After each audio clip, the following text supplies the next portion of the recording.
This message is presented by the National Highway Traffic Safety Administration, NHTSA, which is responsible for keeping people safe on America's roadways. From May 23rd to June 5th, 2022, state and local law enforcement agencies across the nation will be raising awareness about the importance of wearing a seatbelt and writing tickets to motorists who are not wearing their seatbelts. The National Highway Traffic Safety Administration would like us to remind listeners that Click It or Ticket isn't about citations, it's about saving lives. Wearing your seatbelt is also not just about you. Every fatality from not wearing a seatbelt impacts many other people, including your loved ones. It's so easy to buckle up, and by doing so, you can prevent crash-related deaths. Don't risk it, click it, or ticket.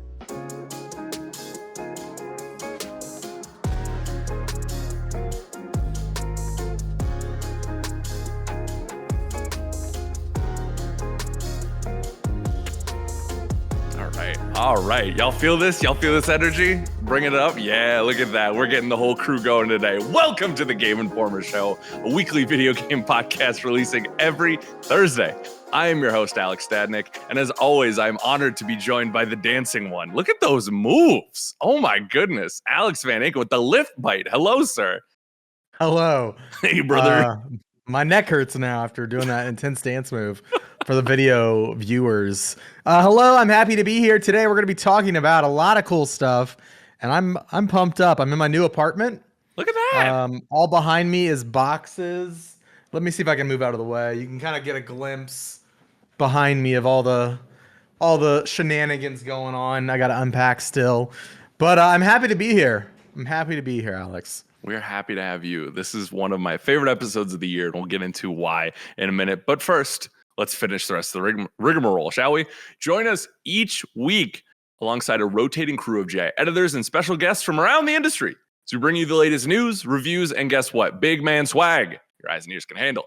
This week, it's going to be a great one, folks. We're coming. It's spring, right? We're dusting ourselves off of the evil winter that we just got out of, right? It is summer game announcement season, I guess, now that E3 is now in the dirt, you know? Yeah. So we're discussing our Xbox showcase predictions. We are discussing a couple of previews that we saw this week, a couple of reviews that we did this week, and so much more. But first, let's introduce the panel. She is the RPG queen. She is the one and only K-Star. Kim Wallace is here with us today. Hello, Kim. Hello. Feels good to be back, as always. Yeah, it's been a couple episodes since we've had you on, I feel like, right? Yep. Yeah, so happy to have you on. Excited to hear what your predictions are. And then, of course, the king of late night, the pride of Milwaukee. The Bucks probably needed him last week, but here he is anyways. John Carson, hello, buddy. Hi. Yeah, unfortunate that the Bucks did not make it into the next round of the playoffs, but hey, I guess we're in good company with the Timberwolves now. And the Bulls. I was going to say, y'all. All our teams eliminated. We're all fishing with the, it's like the TNT, like gone fishing Photoshop. We're all in the same boat together. It's okay. So Grizzlies in 5. Oh, shut up, Greg Proops. The Grizzlies are gone, Alex. Yeah. They're gone. I was trying to be included, you know? Yeah. I did appreciate Alex Van Aken was when the Wolves were in the series. He was texting me and he was like, "Go Wolves!" And I was like, yes. Watching. I was watching. I loved the Those support. Those were hard games to watch, man. Real hard games to watch. Yeah. I had to back the home team, you know? My boy right there. So this year, like we said, just because E3 is dead doesn't mean game announcements aren't coming, right? June has historically been the time of year for such fun events that I know I love, and I think the rest of the crew loves as well. We're doing things a little differently this year, right? Instead of one episode where we make predictions on basically anything we want, the next 3 weeks leading up to Summer Games Fest, we are going to be going over each of the big three, Nintendo, Microsoft, and PlayStation, and giving our predictions on what we think each of them are going to show. Obviously, Microsoft is the only one who has announced a date yet, but this is the time of year, right? We assume these are coming. And this is the nice part about having little to no inside information. We're just going to shoot our shot and see how it lands. So I'm excited. I know the group is excited, and we're going to get into it here.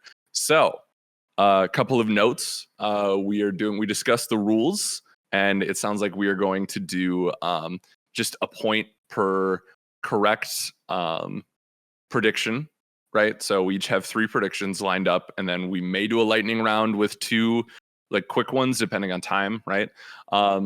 No negative points for wrong answers.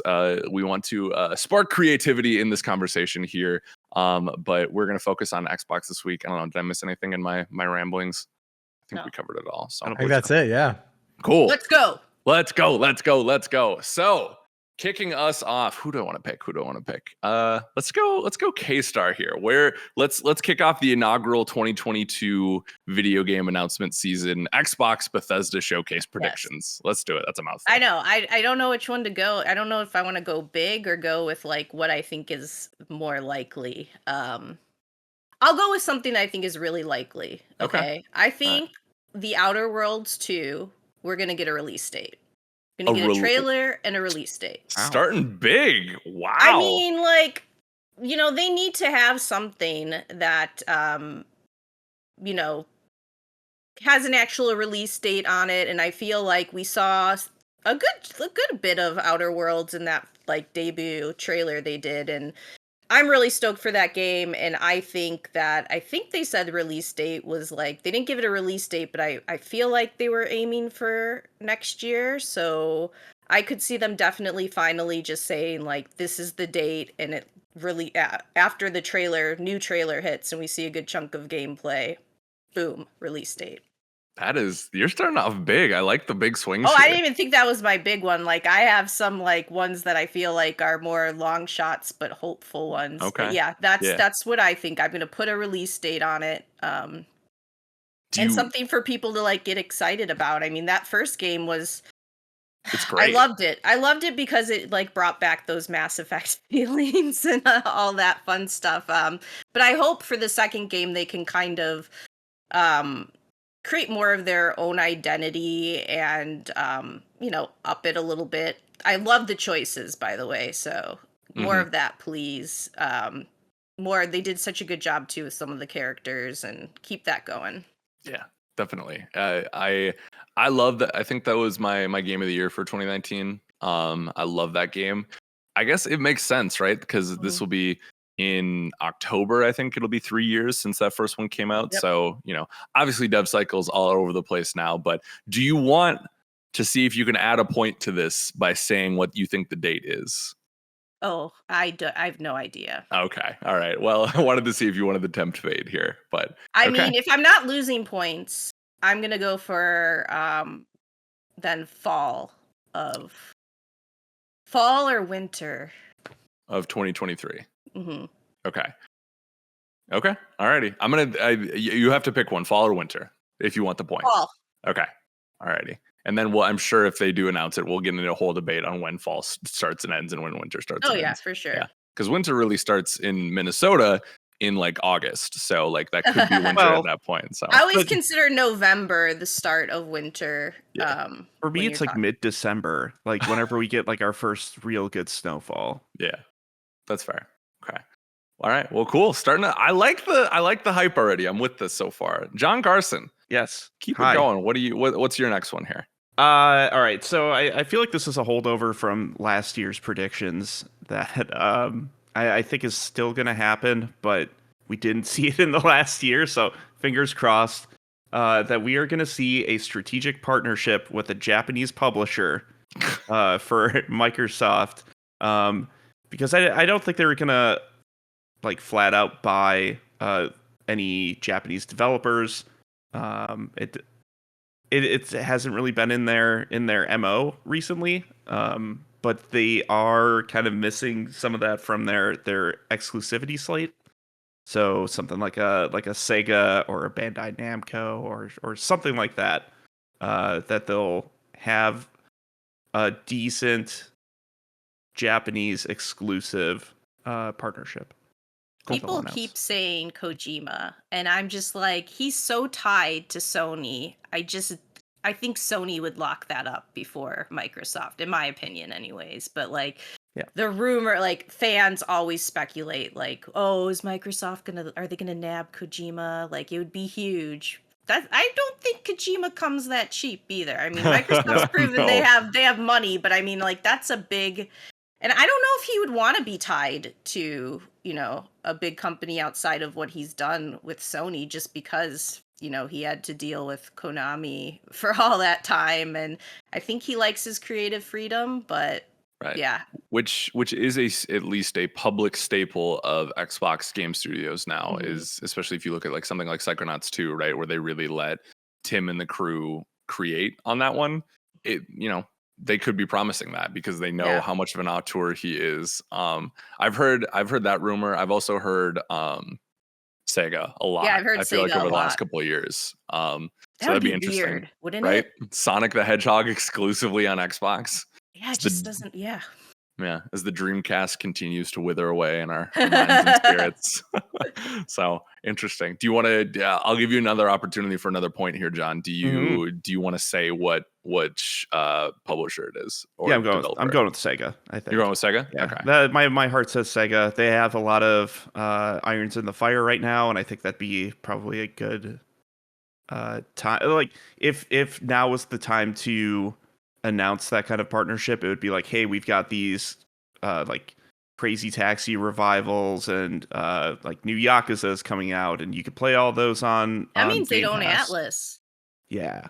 Or at least have a partnership with Atlas. I don't think they're gonna straight up buy Buy Sega, them out. Yeah. But I mean, there's with Sega, so Yeah. Persona, Xbox. Persona 5 on Xbox. I mean, like that would be huge, right? Yeah, That's a that whole would be- new oh my audience right gosh. there. Like, especially if you throw that on Game Pass, like that, or like Persona 4. Like, there's a lot of stuff that they could do with that. So very interesting. Absolutely. I like where we're starting this off strong. I like this. Mhm. So okay.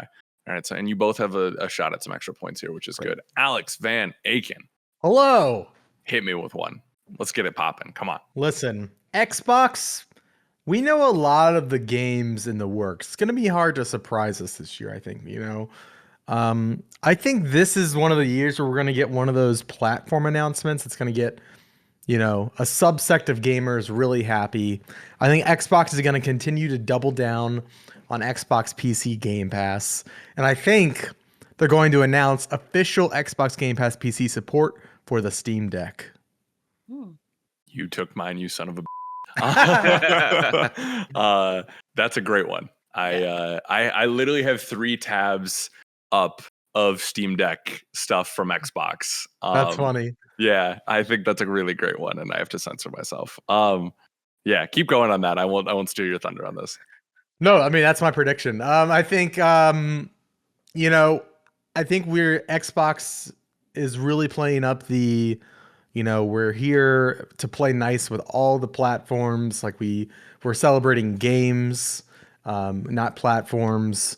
And I think Xbox Game Pass PC makes sense for Valve as well. I think it's like, at first I was kind of leaning like xCloud support, but I just think it's all too fair. experimental, I think. Well, yeah, and you could technically do it already. Right. With a xCloud browser. is their Microsoft supported, by the way. Like they've set up Oh, like yeah? a tutorial on how to access that, but it is just streaming. Yeah. But I was like, well, Xbox, like how would they go about, like, I was thinking like, oh, maybe they could announce like all of their first party games will be Steam Deck verified when they launch, that kind of thing. But I was like, I feel like they would go bigger if they're going to do something with Steam Deck and announce like official, some sort of official support for Game Pass PC. Right. And kind of solidifying a relationship with Valve. What's up? Wait, like Microsoft has been releasing their first party games on Steam for quite a while now. Correct. Would you see an expansion of their first party Game Pass offerings being available on Steam and then on Steam Deck? Yeah, like the logging integration is into complicated. Like Microsoft accounts or something, like some sort of a linkage there. Right? Yeah, the integration would be, that's like, I almost didn't say this prediction because it would be like a logistical, I feel like it would be a logistical nightmare just with how Steam Deck operates and how it's like, if you want to turn it into a Windows machine, you essentially, have to jump through a lot of hoops to do that. So I was like, well, would they do an actual Steam app for Game Pass PC, which I think it's possible. I could see a world where like you log into like an actual app on Steam that kind of routes you into Game Pass. I don't know how they would do it. Well, Um, okay. So what is your actual prediction? Just so we know. my it, actual like- prediction is just Xbox will announce official Game Pass PC support for the Steam Deck. Okay, gotcha. Yeah, because right now the only games that are verified on Steam Deck for Microsoft are Max Curse of the Brotherhood, Battletoads, Hellblade 1, Psychonauts 2, Fable Anniversary, Halo Wars Definitive Edition, Ori and the Blind Forest Definitive Edition, Killer Instinct, Kalimba, which I'm not sure what that one is. Halo Spartan Strike, and Rush, a Disney Pixar adventure. Don't know what that one So is. Halo Infinite's not even verified yet, right? Right. And there are playable games like Minecraft Dungeons, Gears Tactics, Deadlight, Halo, Spartan Assault, Sea of Thieves, Forza 5, Horizon 5, Quantum Break, and State of Decay. So it's like there is a good selection on there, but you're missing a lot of bangers on there right now. Yeah. So I think, especially because it feels like it's the meme of the guy with his girlfriend staring at the girl walking away, where it's like I hate that meme so much. but it does feel like Xbox has been like playing nice with Switch, putting like Mhm. Cuphead and Ori on it. I think the prediction for a while was like, okay, we're gonna Game Pass on Switch. And now Steam Deck's here. It can actually run some of those games like Halo, right? And now it's like, ooh, like what's up, girl? How you doing? So Yeah. I love that prediction. I think we'll get Yeah. I think minimally we will get like you've been asking for it. Halo Infinite, MCC, all these like the anti-cheat is figured out. It's going to be on Steam Deck like today or next week or something like that. So that's good. Yeah, I think Um, that'd be huge for the PC audience. And I think they would try to take it a step further and do something, out of left field like, hey, Game Pass PC, we figured it out on Steam Deck. Valve, and then it'll be the Valve X Xbox, Right. image. They're Yeah. playing nice together, I think it would do a lot for Valve in terms of selling more Steam Deck. Not that they're like having issues with orders, but like I think it would just like really kind of keep pushing that hardware to a much bigger spotlight for them if they've had some sort of like official Xbox support in that sure. way. So that's my prediction. Yeah. Cool. Alrighty. Great minds think alike. I'm gonna go with the softball here for my first one. Little thing called Game Pass, as you know, Microsoft's main focus, at least right now, while the game season is low. It's been a quiet year for Game Pass overall, I would say. I think did Guardians come to Game Pass this year, or was that last year? Yeah. Okay. I feel like there hasn't been a lot of bangers on Game Pass, and that may just be due to the fact that, there's not a lot out right now, right? Like Xbox Yeah. doesn't have a lot Yeah. out, like that Not a kind lot of of stuff. So, AAA stuff. yeah. But I do think one of the big additions that they will announce for Game Pass this year is Gotham Knights. I think Okay. that'll Oh, be yeah. day one on Game Pass. There's a little bit of precedent with Back for Blood was a Warner Brothers game as well that was on Game Pass day one. I think this is a little harder because it's DC, right? You're dealing with the licensing a little bit more so than Back for Blood, which was a new IP from Turtle Rock. But they convinced Marvel and Square to do it with Guardians. I think that would be a great place for Gotham Knights, especially if the reception is mixed to that game, which it has been, right, so far critically and timeline wise, people are very up or down on it. Obviously, it's DC, so it's going to sell. But if you want to have that extra boost in there, I feel like Game Pass makes sense and makes this a good fit. The only worry I have with my prediction is I think some of the marketing has been tied to PlayStation. I could be wrong though, but that didn't stop. What was the game I was going to use an example? I think Guardians was also like a Sony marketed beast as well, so I don't know how those interact or whatnot. But I think Gotham Knights fits here. I think it's like AAA, right? It's a bigger game, but it's not on the scale of like Elden Ring or something like that. So that's my prediction to kick things off here. Do we want to just go normal rotation, or do we want to do snakes? So it's like Alex, would be your turn, or I guess I would go again. Let's start at the top here. Kim, what's your next one? All right, I'm gonna go big here. Okay. Understand, Bethesda's coming off delaying Redfall, Starfield. they need to get some goodwill going. I'm thinking Elder Scrolls 6 makes a big appearance this year.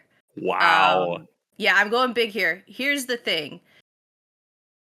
This is a Microsoft. Well, Microsoft will have like a showcase thing, and my guess is, I mean, Phil Spencer has heavily hinted that, if not all but kind of confirmed, that Elder Scrolls 6 will be Xbox and PC and exclusive. And so I think they're like, hey, this is our showcase. We want to open with something big or end with something big. Let's finally give them more than, environments and what we've seen so far. And I think this will get people excited. I don't think it'll have like a release date or window on it, but I think they will give us a trailer of some sort, and it will be what the big talking thing of this year. Okay. I want it. I want it. Maybe that's more of a hope, but yeah. I am so excited you said that, because that has to do with a prediction I will make later. So thank you for that bringing it will that up. not. I don't want to spoil anything, chat or viewers. Just bear with us, and I'll get to it. I promise. So wow, Okay. you Elder Scrolls 6, huh? Okay, all right. I need it. That's big. I need it in my bones. I mean, that blood. talk about a way to win the summer. That would be one That's of the. what I'm one saying. Of the ways. They have to like. I'm just thinking like, what would be something that would like just because it's always about what opens the show, what ends the show, and what would get people talking. That would be it. Yeah. Well, alrighty. There we go. She's on the board. John Carson, what do you got? Let's keep it going. I'm looking at another company that's under the Microsoft umbrella, but I don't necessarily think it'll be something from them, just something that used to be by them. And that is, I think we'll see the return of a classic Rare franchise at whatever this presentation is. I believe Rare's been working on Everwild for years now, and might not have and Sea of Thieves, but might not have the bandwidth to work on any of their other stuff. So maybe we'll see something. Oh, also it's something that hasn't been announced yet. So Fable and Everwild won't count towards this. So wait, so you're just predicting Rare will have a new game? There will be a new game that was a Rare franchise, but probably made by somebody else. So a Killer Instinct, a Banjo-Kazooie. I want you to be more specific than Don't be a coward. Say it. Viva Pinata 3. Oh yeah, that'll be Viva Pinata Battle Royale. I mean, I think that's pretty specific. Like those are some of the bigger names that old school gamers will get excited for. Right. But like I said, like the Rare of today isn't going to be making some of those games again. So if we want to do bonus points for everything, I think I'm going to go with a Banjo. Yeah, that's what I would Banjo. go That feels good. Yeah. Okay. Alrighty. I guess I'll give it. I'm feeling generous today. I'll give it to you. Great. Yeah. Alrighty. VA, what do you got?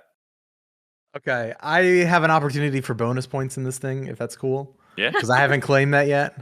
Mm-hmm. Okay, my prediction is Stalker 2 is back on stage with an on-stage demo, an updated release date, Not pushed December. to 2023, not December, Okay. and an update about their team's health amidst the Ukraine invasion. Bonus points. They're going to announce a Ukraine charity fund tied to pre-orders of Stalker 2. Interesting. Wow. Okay. That would be amazing. You really thought that through. Yeah. You did. That is detailed. Yeah. That's good. Yeah. Are you excited? You excited for Stalker 2? I am very much. It's one of my more anticipated games.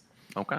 I haven't played the first one, but what we saw last year, year before, whenever it was, it just really grabbed me.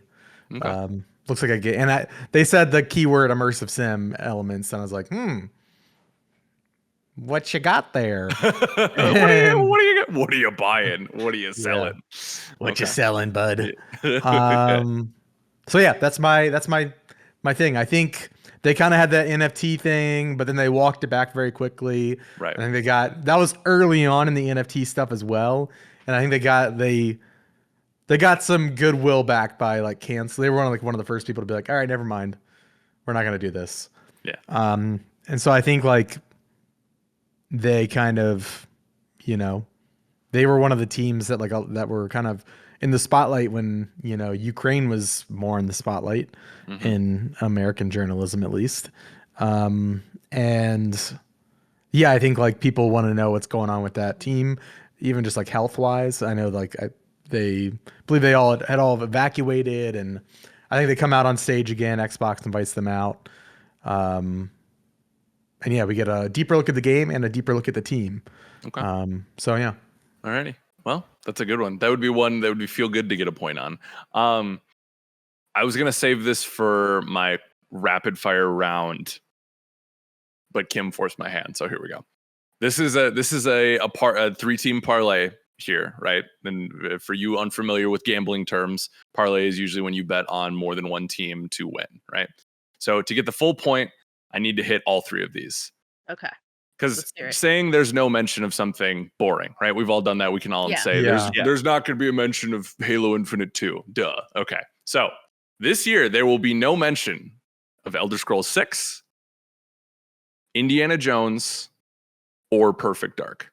All 3 games will be completely absent from the stage this year. Even if they just like say the word, any of those 3 words. No, like, okay, if they say them, that doesn't count. Like literally like some sort of presentation. I think they will 100% say Perfect Dark, but I see they have been, it sounds like there's been a lot of development trouble. Yeah, they have not talked about it at all, and I could see it totally getting like we're sweeping this under the rug for another year. Well, right. And what's the situation with Crystal Dynamics now being like they were announced to be a part of the development team now, but now they're being purchased by Embracer. Yep. So what is their role on that game now? And they have, I think I saw a tweet that said they're still supporting the game. I think that contract still stays the same, but I feel like they have a lot to work out, especially with the development trouble internally and now what to do with their, what's going on with CD, right? So it's like, I think they just, that game is probably 2025, 2024, right? So it's like, I think they stay far away from that. Indiana Jones, I think they just got that license. What they announced LucasArts being back last year, right? And all we got was a little CG, barely like, hat and a whip. So I think it's far too early for that yet. And I think this show especially is going to be so focused on at least the Bethesda side of it. I think it's going to be almost exclusively focused on Redfall and I almost said Titanfall. Wishful thinking, Alex. Yeah, Starfield. I think those are going to be the big 2 for Bethesda. So, and this is one where I hope I'm wrong because I'm excited for all 3 games in different measures, right? But I think we're too early on all 3 of those, and I think they're going to be more focused on some of the other games that we'll talk about and have already talked about. So those are my all 3 of those have to be not shown for me to get the full point. So there you go. Sorry to dash your dreams, Kim. I don't mean to. It's not something I take pleasure in, Mm-hmm. We'll wait and see. We'll wait and see. Yeah. K-Star. Let's keep going. Yeah. So it's been a while since we've heard from In Exile Entertainment. They make the Wasteland series. So Wasteland 3 recently came out and was good. But one of the things, I think we're going to see one of their unannounced games because they've been working on a project codenamed Cobalt. And that's kind of rumored to be like this steampunk themed RPG. And now that, Microsoft owns them, I would think they would put that up as an Xbox exclusive and give us kind of our first look at it. Cool. I don't have any pithy remarks for you. I think that's a good prediction that is out of my wheelhouse. So if anyone has one, now would be the time. Moving on. Okay. All right. John. I'm boring there, but I mean, like, that's a strong possibility. Yeah, definitely. John, how about you? Yeah, so this is a Microsoft and Bethesda showcase. Correct. There's a lot of stuff that has come out of Bethesda recently, or is very much like publicly delayed. The only developer I could think of that may have something there is going to be Machine Games. I think we see the return of Wolfenstein. Yes, Whoa. I love it. I would love it so I much. love that. Yeah. I don't think Youngblood was received all that well. They need to bounce back from that and kind of reestablish Wolfenstein as this just nutso awesome first-person shooter franchise. And with I mean, I hate to say it, Halo's kind of wavering a little bit. I think they need another strong shooter on the platform, and Machine Games has been killing it for the mainline Wolfenstein titles. I think now's the time for them to speak up on what's next. What comes before Youngblood? What comes after Wolfenstein 2? Let's get BJ back in the spotlight. Would you be happy if it's not BJ or if it was just Wolfenstein, like just that world? No, it has to be a continuation. Mr. Blazkowicz? Okay. Yeah, it has to be a continuation of that series. Yeah, I think. Is it fair to call those games underrated at this point? No, they got their due. I feel. I think 2 really got there for 2 them. really did. Yeah. Okay. Because I feel like when we talk about best shooter campaigns, like Titanfall 2 comes up a lot, like some of the Halos, right? But like, I bring up Wolfenstein. I loved it. Yeah, those games are buck wild. Yeah. Yeah. Okay. Cool. I want that one to. I hope you just manifested that, John, because I really want that. I mean, like looking at the list, Tango just released their game. Deathloop just came out. Elder Scrolls and is it Redfall just were delayed. Like there are so many things that that have either just been released or have been delayed, and you mean Starfield? That makes sense to if they're co-branding it Xbox and Bethesda, there has to be something big from Bethesda there. That's not like we're doing a Doom thing again. I don't know. You could play it on your watch. I think you can actually, but it has to be something significant, and I think that's the thing that makes the most sense to me. Okay. Yeah. Alrighty. Cool. I like it. Alex Van Aken. Take another one of mine. I dare you. Todd Howard is weirdly going to make a big deal about Starfield being a single player game. No games as service, no loop. It's going to feel like weirdly archaic, but like yeah, we needed to hear this, I guess. And he's going to overemphasize this point of it being a single player game and like somehow make light of like Fallout 76 awkwardly at some point on his time during stage. So does all of that need to happen? For that. Okay. Yeah. I'll give him 2 points for that. Like he can get it if he awkwardly a point for the awkward mention and then the single player emphasis. Yeah. Is it like, do we as a panel get to decide if he overdid it? Do we get to, or if he just says it? Does that count? I think if he just says it. Yeah. Okay. Yeah. All right. The overemphasis is just like if he says it, he's automatically overemphasizing it by even like we all know it's a single player game, but he's going to like make it weirdly known. Fun no fact. microtransactions. Yeah, right. It's gonna be like okay, we didn't think there were gonna be, but like yeah, right. He's gonna mention overemphasize. I think if he's like Starfield is a single player RPG, that doesn't count. But if he's like this is single player. Like something like I don't know. It has to like no microtransactions, no games of service. We save single player. Remember that? Yeah. Like that level. It's gonna be something, yeah. So yeah, that's my third prediction. That's wacky and I like it. I just feel like this is the year where like we're gonna get a fun Todd Howard moment. Yeah. What if it's Pete Hines who does it? Who overemphasized it? Okay. Do we give him a half point? Well, can I just change my prediction to Todd Howard or Pete Hines? No, it's got to be one. I think it's Todd Howard. I think it's Todd Howard. I'll give you half points for Pete Hines. I'll give you basically interchangeable at that point. I'll give Okay. Pete Hines 50 points because I love that man. Okay, I like that, Alex. You're thinking outside of the box here. I think we're doing good on time, so we are going to do our quick rapid fire ones. Cool. But I'm debating. Okay, let's because this will be the end of round 3 for all of us, right? When I do mine. Yeah, when you do Yeah. yours, yeah. Okay.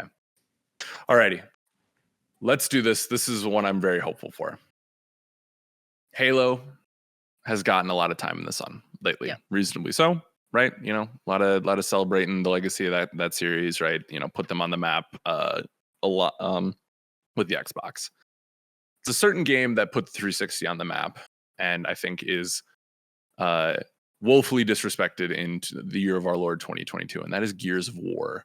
Disrespected. Oh yeah, the hate I see around 4 and 5, including from my dear coworker. I have a counter to this for coworker my here. fast lightning round, so Okay. I'm happy. No, I We're wasn't hate. I just countering said I each lost other. interest. Yeah, which is fair, but I also think 4 and 5 are two of the best campaigns. I'm planning to go back and play through them. And I would co-op them with you. Let me tell you, like Gears of War at one point, like I said, it was my favorite game of all time. Like, yeah, I love the first 3 games. right. They just lost me on 4 and 5.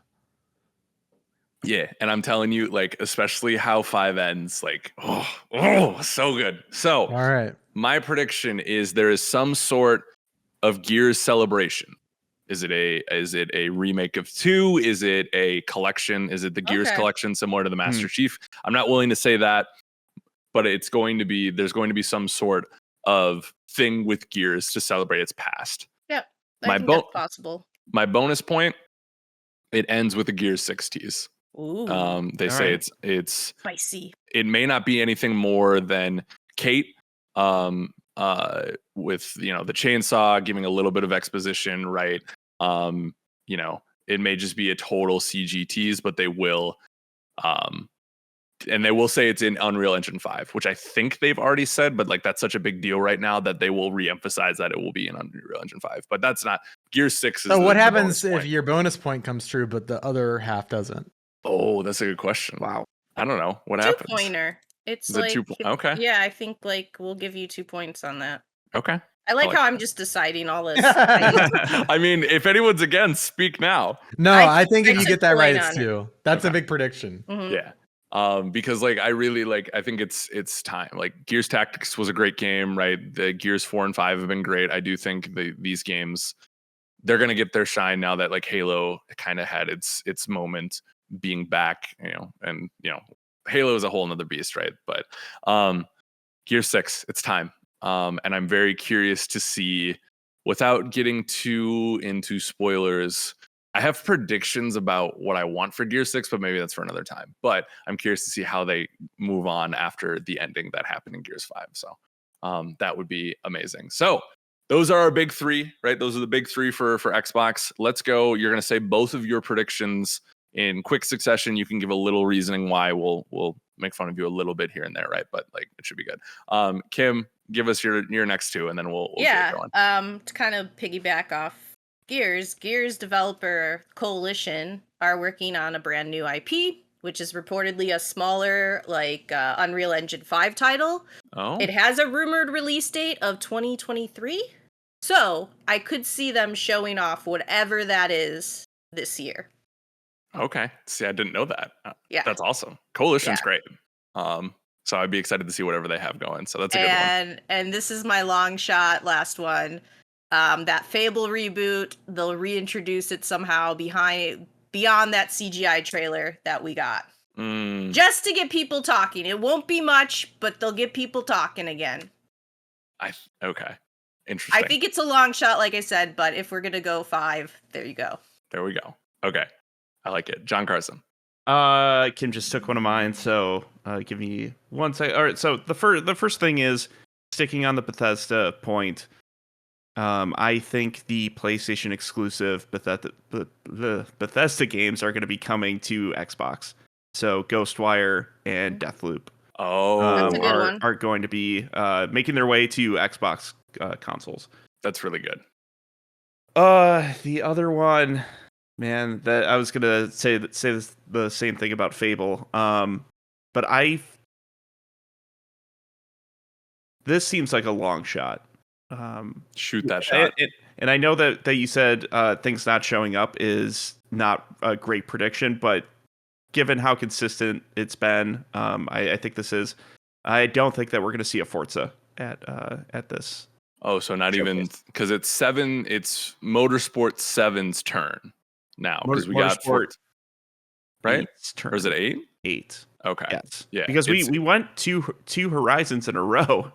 Right. So I feel like that's maybe going to be held back a little bit, especially with the drama around.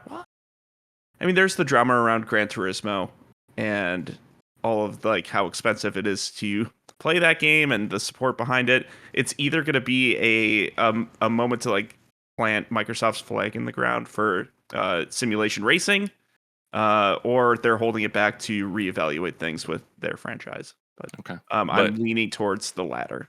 Okay, so but you're not going to show. All right, that's your prediction. We're locking that in. Yep. Okay. That's pretty bold. Like I do like that though. And I feel like at least pop culture wise, Horizon has taken a lot of the shine from motorsport, but we are due for one. So I'm curious, and maybe that feels like. Is this wrong of me to say? I feel like the European audience really enjoys the motorsport series, where I feel like Horizon's more of a Western. I think you're going to say versus Gran Turismo. I'm like, we've heard. Yeah, we've heard. I've heard enough from the Gran Turismo fans. All right, go play your game. It's out now. Interesting. Okay, Alex Van Aken, give us 2 here. The Last Night makes its return. Wow, I was thinking about this one, and I was like, nah, I'm not gonna go there. And this man did it. He's the brave one. Yeah, it's been a while. There's also like some not great stuff with one of the developers behind the game. I think enough time has passed that it's going to make its return in some form. I don't know what form, but The Last Night will be here. Whether it's in a sizzle reel, just letting us know it's still around, or something more deep. But yeah, The Last Night makes its return. And then I don't know how to measure this, so maybe I shouldn't do this prediction.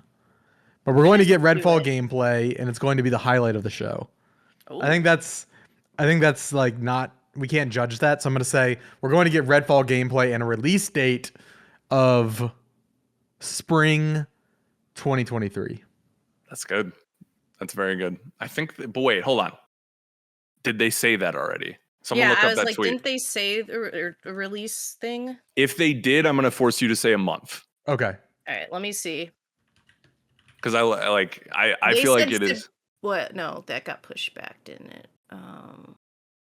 Because I feel like Redfall gameplay is a slam dunk. So if you can like add in the release month, I think first half of 2023. They said. Okay. Do we give them spring then, or do we make them say a date, or do we make them say a month?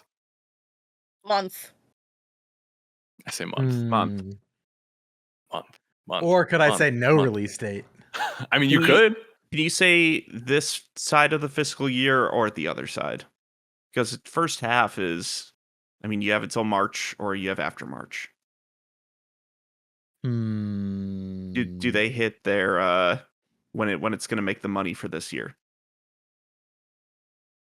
They have to be announcing a release date. Come on now. It's okay, yeah, all right. I mean, they put such a. Can I say before or after March? Or do y'all want a month? Yeah, okay. Month. February 2023. Month. Oh, he said it. February. Okay. This is not connected to your prediction, but then when do you think Starfield's coming? Like June. Okay. Yeah, I could see that. That feels good. Yeah, I'm with that. This is its last E3 technically, but we get into yeah, I can see that. Okay. Cool. I'm gonna round us out here. What you got? So tell me, I think this is a Fable prediction, but it's different from Kim's. So I think it stands. But if you guys say boo, then you say boo. Okay. Fable. Not only will Fable be here, it'll be the one last thing, and we get gameplay. Not saying a date, not saying anything like that, but Fable. Close to me. But... I feel it's like that's why I asked, right? It's like it's close, but it's. I think if you say it is the one last thing. Yes. Yeah. If it is the one last thing. If it's anywhere else, you don't get a point. I don't get the point. All right, we'll do that. Yeah, because I think it is. So your prediction becomes Fable is the one last thing. Fable is one last thing. Yep. Yes, that is my prediction. Because I think we start with Starfield. That's Do what they have to say everyone's the looking words for. "one last thing"? If it is the last thing we see in the show before the "thank you for watching" thing, then it counts. I think that we start with Starfield. We mix in some Microsoft games. We maybe get like an Avowed update, right? We do the middle of Redfall, and then we end with the Gears 6 tease, and then it's like, oh, one more thing, and then we get Fable gameplay. That's my vision of the structure of this show. Maybe it's wishful thinking, but that doesn't count in my prediction. It's just that Fable is the one last thing. And then finally, obviously, it wouldn't be a GI show with Alex if we didn't talk about Halo a little bit. They have said Halo Infinite is a platform, and whilst they have had a hell of a time with the multiplayer suite, they assure fans that single player fans are going to be in luck early next year because we're going to get single player DLC. Because they've said Halo is a platform not just for multiplayer but for single player as well. And there's a ton of stories you can tell in the ring, and I think they want to support that game for a long time.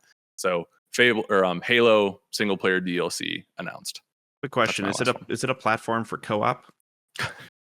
John, you have to work cooperatively to win Capture the Flag, John. Everyone knows that. That's fair. Yes, there are. So you're saying single player DLC, which is not co-op. That is separate from co-op. Yeah, it could have co-op, it could not have it. And like, that's separate from Forge, obviously. Right, yes. Forge and co-op, because I think they're going to announce the hard dates for that anyways on this, but I'm saying like single player fans will continue to come back because we are telling the story of what the Arbiter is doing during Infinite, what Chief's last moments were before, like, yeah. Everyone's on the ring. What if Forge has a single player mission builder? No, made by 343. Like an official canonized story featuring they have so many characters in Infinite at this point that they haven't touched on. Let's get deeper. So. Let's get more specific. Who's the single player DLC? I mean, this could be who's my bonus girl points. from Halo TV series? No, Maki or Quan will not be featured. How dare you bring up the Halo TV series? Helmetless. It's trying to make me mad. Look at this man taking my picks and then making me mad about the Halo show. You didn't even watch it, man. You ducked out. My dad was in the hospital. No, Alex. he didn't. He had a liver transplant, bud. I'm sorry. That inconvenienced the show. The likely excuse. I think this will be my bonus point. Co-op will be a focus because it'll be a blue team story about Chief's squad, what they did with Chief out of the picture, and how they reacted to being on the Zeta Halo and stuff like that. Because then you can add more, you can add the co-op elements, right? You can keep it, if you want to tell maybe something a little bit more linear, right? You can have them on the ship as it's going down onto Zeta, right? And you can have some of those older weapons like that. Maybe that's how you reintroduce the old shotgun or some of the UNSC weapons that aren't there. Don't you dare put that DMR back in. I'm just telling you right now, like, do not put that back in the game. I will not come back. Yeah, I think that's my bonus point if it's focused on blue team. Because I think that's a good bonus point. Yeah, no one likes Locke. I think there's some interesting stuff you could do with Buck in like an ODST type of way. You can make it a little bit more his survival, right? But there's some interesting stuff you could do with Zeta Halo stuff and the characters there. So that's it, folks. We did it. The first predictions episode of 2022. And let me say, y'all brought your A games here. We laughed, we cried. It was a beautiful thing. We're going to take a short break to hear from our sponsor, and then we're going to jump into the playlist. Let's do it. This message is presented by the National Highway Traffic Safety Administration, NHTSA, which is responsible for keeping people safe on America's roadways.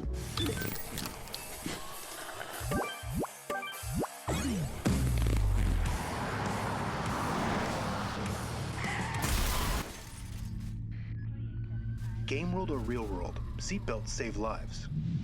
Welcome back to the Game Informer Show. We got a playlist today, folks. We got, I guess, I always feel weird about this, and this is a little me just vamping, right? But like when we do previews and we don't necessarily go hands-on, does that fit in the playlist? It is today, but I don't know. Let me know. Yeah, it fits. Because sometimes we get good looks at the game. I mean, we can't tell you how they control, but we can tell you like our impressions and what we're excited about. Right. Let me tell you, We got a much better preview than like Pandas with Bombs ever would, right? You know, Yeah, that guy sucks. guy. Wow. And here's the thing: Alex said that even if it was a joke, GI community is still gonna love him, right? But I fart in the wrong direction, and apparently everyone chooses against me. Is what it is. Listen, Yeah. Pandas they know I mean it with love, you know. Yeah. He's Yeah. gonna hijack the Discord now. Yeah, he That's- always does. I have no control over that place anymore, anyways. So, John Carson, Yes. Hi. hello. All this preamble leading up to the fact that you got to see a big old chunk of Saints Row this I week did. or last week. Last week, it all blurs together. Yeah, I got to see an updated look at Saints Row. Obviously, we did the cover story last year, and Van Aken and I were able to go hands-on at that point and learn all about that game and see some missions. The preview event that happened last week was retreading a lot of the stuff that we actually saw last year. So they went over like who the Saints are and showed some early missions like making rent when you when you get together with your new group of Saints for the first time to rob a payday loan location, and then you have to escape the cops, and you learned about car combat and stuff like that. But everything this time was fully voiced and polished and looked a lot nicer. We also saw the Idle Threats mission again, where the Really? boss, Okay. yeah. So the boss is trying to find out where Kevin is. Kevin is a one of the main new Saints that used to be with the Idols faction. So it's like ravers and basically party goers, and their whole gang dynamic is like strength in numbers and having like swarm tactics and whatnot. But also they're partiers, so they have light up whips and like dead mouse helmets and stuff like that. So we got to see that mission again. But what was new was I got to see a mission with Nina, who's the gearhead wheel lady. Who Is that her official title? yeah, I guess, yeah. But she's the one who's usually your getaway driver. The And wheel lady. I like it. yeah. And her and the boss go into the Los Panteros factory, like their HQ, to stir up some hell and take them out while their boss is away. And so we got to see new improvements to like the combat. So like guns are a lot more interesting. They have a thing called signature abilities that let you tweak how guns work. So the main example that they gave was there's you can have like two just like normal pistols, and the signature ability you can apply to that is to make them into like machine guns. So like fully automatic and just unload clips into enemies. You could add like a flaming punch to your melee combat. There's just a whole ton of customization stuff that they've added since the last time that I've seen the game. So,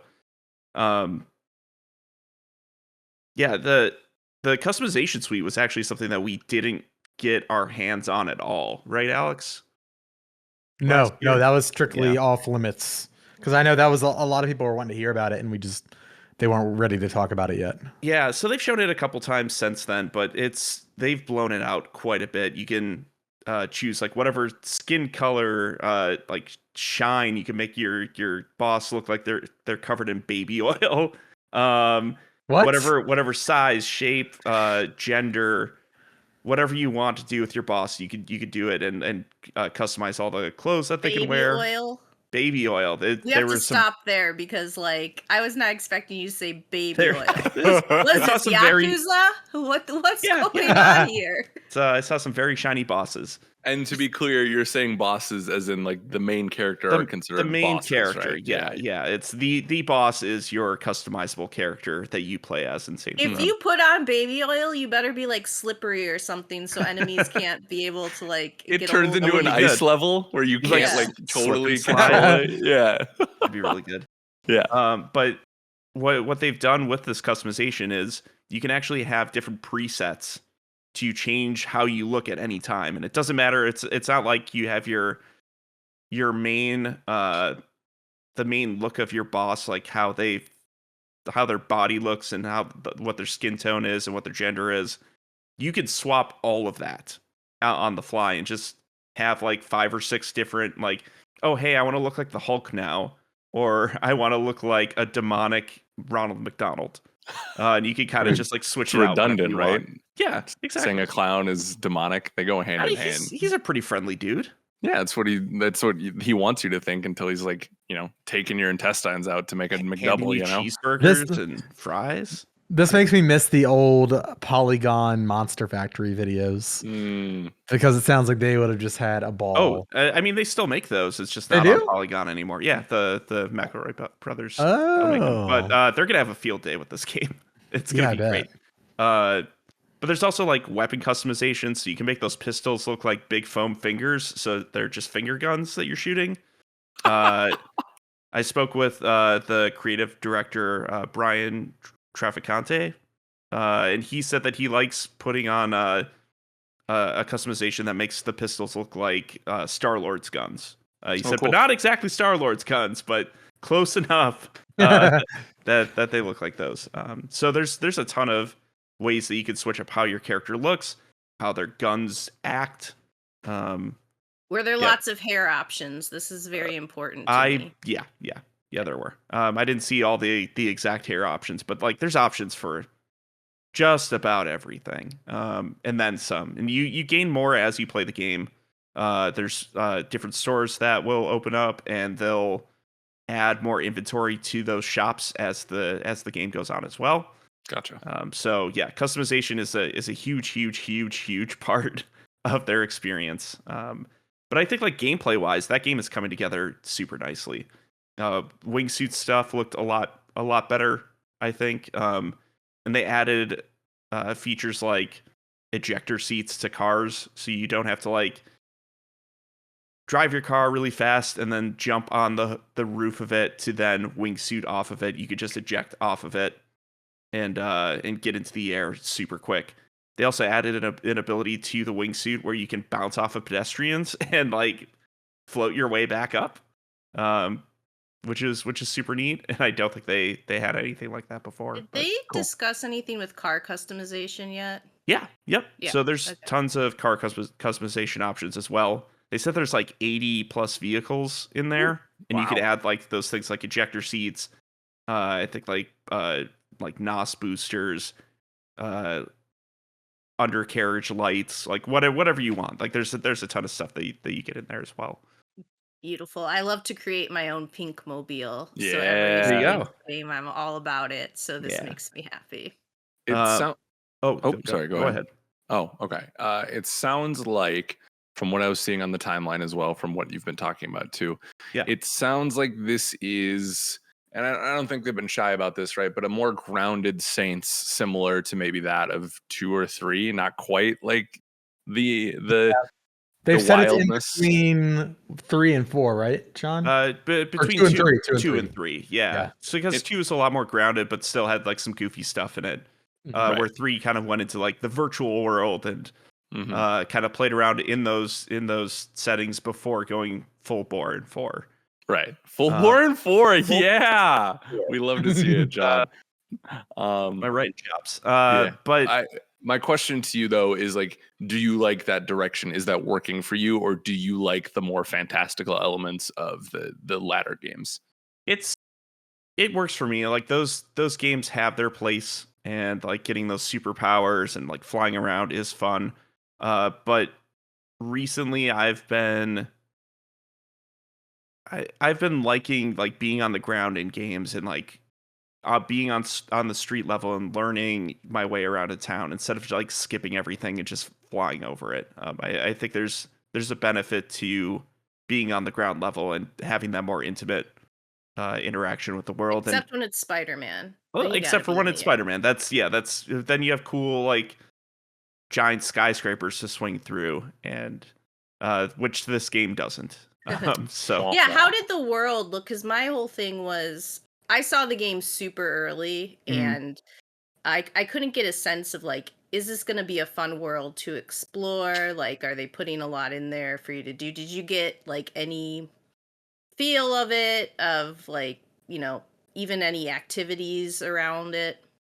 Yeah, so I think a lot of what you're going to be doing in the world has to do with the gang activities that you're going to be getting into. Hmm. So there's a feature called Criminal Ventures, and there's like 14 different plots around town where you can plop down a like a legitimate business with an illicit side gig that's happening there. So it'll be like a food truck place called Chalupa Cabra that's secretly selling drugs to people. Oh, Or uh, there's one that's like a toxic waste disposal place that's actually like, I think or it's getting rid of toxic waste for corporate companies and like trying to like sweep all that stuff under the rug. But all that is like, you'll do missions for those businesses, hmm. but having those businesses in specific places will also is now tied to like your territory control for that area, which wasn't the case last year when we played the game. Hmm. So if you put a Chalupa Cabra in one section, whatever your rival faction is will start to move in and try to take over your territory, and you Turf have to like, war. Turf yeah, war! exactly. And like they mentioned that there was going to be a turf war, like that whole like claiming the city section by section, um, but it wasn't really tied to anything else. But I think it's a really nice addition to the criminal ventures system that all of that is tied together, and it makes a lot more sense to me. But like in terms of the world itself, like there are different regions, there are distinct feeling places. Um, but I think what you're going to be doing in each of those spots depends on what kind of like ventures you're going to be putting Hmm. around town. For sure. I guess to wrap this section, Mhm. you have the unique opportunity that you've seen this at, some of its earlier stages, right? You've seen it now. Are you encouraged by the progress that's there? And do you think people should be excited about this? And then one more question on that: does it seem realistic that we will be playing this game in August? I think is the release date, right? Ooh, that's soon. Yeah. Um, I am encouraged. I think this game is shaping up really nicely, and it is looking a lot more polished than it was last year. Right. Obviously that was pretty early, and it's an early build that we had. Yeah. But that game was supposed to come out in February, and so they've just been putting extra polish on that game and combining those systems that make sense together to make a more cohesive experience. And I'm actually more excited to play Saints Row now than I have been in months. That's exciting. So yeah, I am ready to get my hands on it. When speaking with the creative director, he did say that they are definitely hitting that August release date. Definitely. I gave him multiple chances. I'm like, you sure? He's like, absolutely. Yeah. I guess So- I'm wrong because I've been saying this whole time that is not happening. Yeah. So yeah, I asked him multiple times and he said yes. So I Okay, am cool. inclined to believe him. There was no like, well, we'll see how things shape up. He's confident that they're hitting that August release date, which is what, 3 months away. It's August 23rd, I think, is when it's supposed to be hitting 3 shelves. months? So That's when Yeah. winter starts again, John. I don't want to think about that. winter, we talked about this. Winter doesn't start until mid-December. That's right. That's right. You're Okay. good. Cool. Well, if you want to learn more about Saints Row, we have a ton of stuff. Some of it may be outdated at this point, but we did a whole cover on it. There's a lot of stuff on the YouTube page, a lot of stuff on the on GameInformer.com, obviously in the magazine, right? So be sure to check it out if you want to learn more about the game. And that's turning out to be one of the bigger ones of the fall, end of summer rush there. So Yeah. I'm very curious to see how it turns out. So, but it sounds like you've also been playing something else, John, this week that I think the good people of the GI community would like to hear about. I have. I've been playing a little fighting game called MultiVersus. Yeah, you have. Which is to simplify it, it is Warner Brothers' version of Smash Brothers. It's a platform fighter. You are playing in 2 to 4 player battles with different Warner Brothers. 1 to 4. 1 to 4? You can do 1v1s. Oh, I guess that's 2 Yeah, player. it's Next yeah. year. Apologies. Yeah. But yeah, you're playing as characters from Warner Brothers' expansive list of characters. So currently we're playing the closed alpha build, which goes live for more people today as this podcast goes live. But it has 15 characters in it. So people like Superman, Batman, Wonder Woman from DC. You have Shaggy from Scooby-Doo. Velma was just announced. Yeah.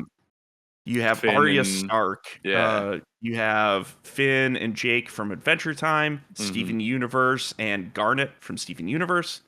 Yeah, there's a ton of cool random characters in this game. The big difference between this and Smash, though, is that this is designed to be a 2v2 game. So there's a lot of characters that are if you look at like games like League of Legends, Dota, they kind of segment characters in like the tank specialty or mage or assassin or support. Characters are segmented the same way in this game. So I've been playing a lot of Superman. Superman's a tank. He has moves that are armored, so you can kind of clobber your way through other people's attacks and grapple people and kind of throw them off screen. Or you have someone like Rain Dog, who is a brand new character for this game. That's like this really cute looking green dog creature, reindeer thing. But it's a support character, and like their whole thing is putting Tethering. yeah, like tethering to different characters, so you can like tether to your partner, so they could do really dangerous daredevil attacks off the side of the stage. Kind of And the you stuff you'd see like a Smash Bros. Pro do Yeah. without a safety net. But Right. now us regular players have a bit of safety. so you could just zip them back at any time. Like there's a lot of interactions between characters like that. You could give people shields, you could give people buffs. You could really work out like a team strategy, and that's really fun and interesting. And actually, I should say, before we kind of get into it more, I'm really liking MultiVersus from what I've played so far. I think it's a lot of fun. Mhm. I think it's missing a little bit of the impact that Smash Brothers has in its moveset. But I like the characters that are involved. I like the animations look nice. They have the money behind it to really like get all the voice actors for these classic characters and put them into the game. Like Kevin Conroy is there as Batman. You have Matthew Lillard as Shaggy. You have Maisie Williams as Arya Stark. Like you have all the actual voice actors for these characters in the game, which is something that we didn't see for like Nickelodeon All-Star Brawl last year, which was a big talking point for the people playing that game. That was more of a budget title, and that kind of shows compared to what Warner Brothers is doing with MultiVersus. John, I know you're really into fighters, so with this, would you call it more of like a game that like casual players can get in play? And is there like enough like advanced like move sets there that you feel? I know you've only played like, a little bit, but what sense did you get as far as like what audience this is kind of targeting? I think it hits both, and the reason why I think it does is, well, first it's a free to play game. It's cross play, so you could boot this up on your Xbox if you have a friend who you like to play Smash with. But it's not on Switch yet, but if they have a PlayStation, they can load it up on their PlayStation and you can play together. There's no barrier to entry in price, so you could just kind of like get in and play together whenever. But it's the same type of game as Smash. Like you have a normal attack button and you have a special attack button. You have some dodges. There are like combos you could create from those attacks and like string some stuff together. like it's easy to pick up and play, but there is a lot of depth in the system, in that there are perks that you can equip to your characters that will enhance specific aspects of their arsenal, or even buff like your teammates. Like there are team perks that will give you like, oh, you have a third jump instead of just a double jump, which is a pretty big change there. Yeah, you can kind of get into like the nitty gritty of customizing your character and how you want to play. Or you could just jump in with Shaggy and go Super Saiyan and just have fun with the game. Like It's so bizarre, but it's great that way. What do you think about it, Alex? Have you've been playing a bit? You've been recording some footage for us. Yeah, how I've have played you been? about 3 hours of it at this point. I think it is good, not great. Okay. I feel it, and obviously we're in alpha, right? They're not in full release yet, but Mhm.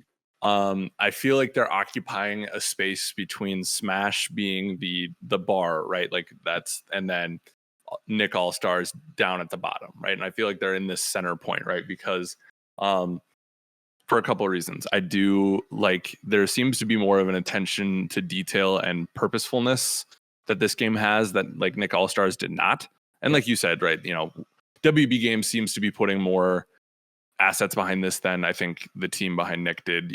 Budget, not shade at the developers, right, but like budgetary is budgetary, right? So it is refreshing to hear those voices. And I do think the combat is good, not great, because once I started to learn characters, I really like Batman's so far, and Harley have been my mains, and they've been great. There is an inherent lack of fluidity that there is in Smash. I feel like there's like micro pauses in between some of the moves, right? It doesn't feel as fluid as the golden standard that is Smash Bros, right? And that team, had years to perfect that. Smash Bros 64 wasn't the fluid masterpiece that like Melee was, or Ultimate is, right? Yeah. And then inherently it's just the free to play nature of it is kind of just gross, like any free to play game, right? Like it is the second you log on, 600 Gross. challenges, gross. I'm gonna say it. It's stinky and I don't like it. And it's like it is this. This may sound old man and kind of snobby as a fire truck goes by. I apologize. It's like Smash is partially so great because it is this pure love of games, right? Where you're just like playing as these icons of the industry, right? Whereas this, you feel the Fortnite-y Pokemon Unite of it right away, where it's like, if you do like 8 ledge grabs or whatever, you can get 1,000 points, and that gets you a quarter of the way through the battle pass, and like you can earn like a badge for that. And I know I'm sounding old man, and like back in my day we didn't have that, but it's like it is apparent and there. And if you like a more pure experience like Smash, that may be off-putting to you, but the fact that it's free to play kind of counteracts that. So it's like they got to make their money somehow. So I get it. I'm not like, I understand, but it definitely, I was like, this just doesn't feel as pure as Smash, right? But I think if you're going into that with that expectation, I think there is a lot to like here. And I think Smash is a super high bar for It is. to Right. try to like get to on your first sure entry. And I agree. I do think we're coming into the era though of the Smash clone. And so far nothing has come close to it yet. And I know I sound a little snobby, but it's like it's because it's the gold standard, right? Yeah. So I'm excited to put more time in it and to learn some of the characters, and like and it could just be a me playing problem, because I played I don't know, John, if you had a hard time with this, but I really very rarely found people to play with. So I would imagine that changes by the time people are listening to this. It was usually just computers that populated.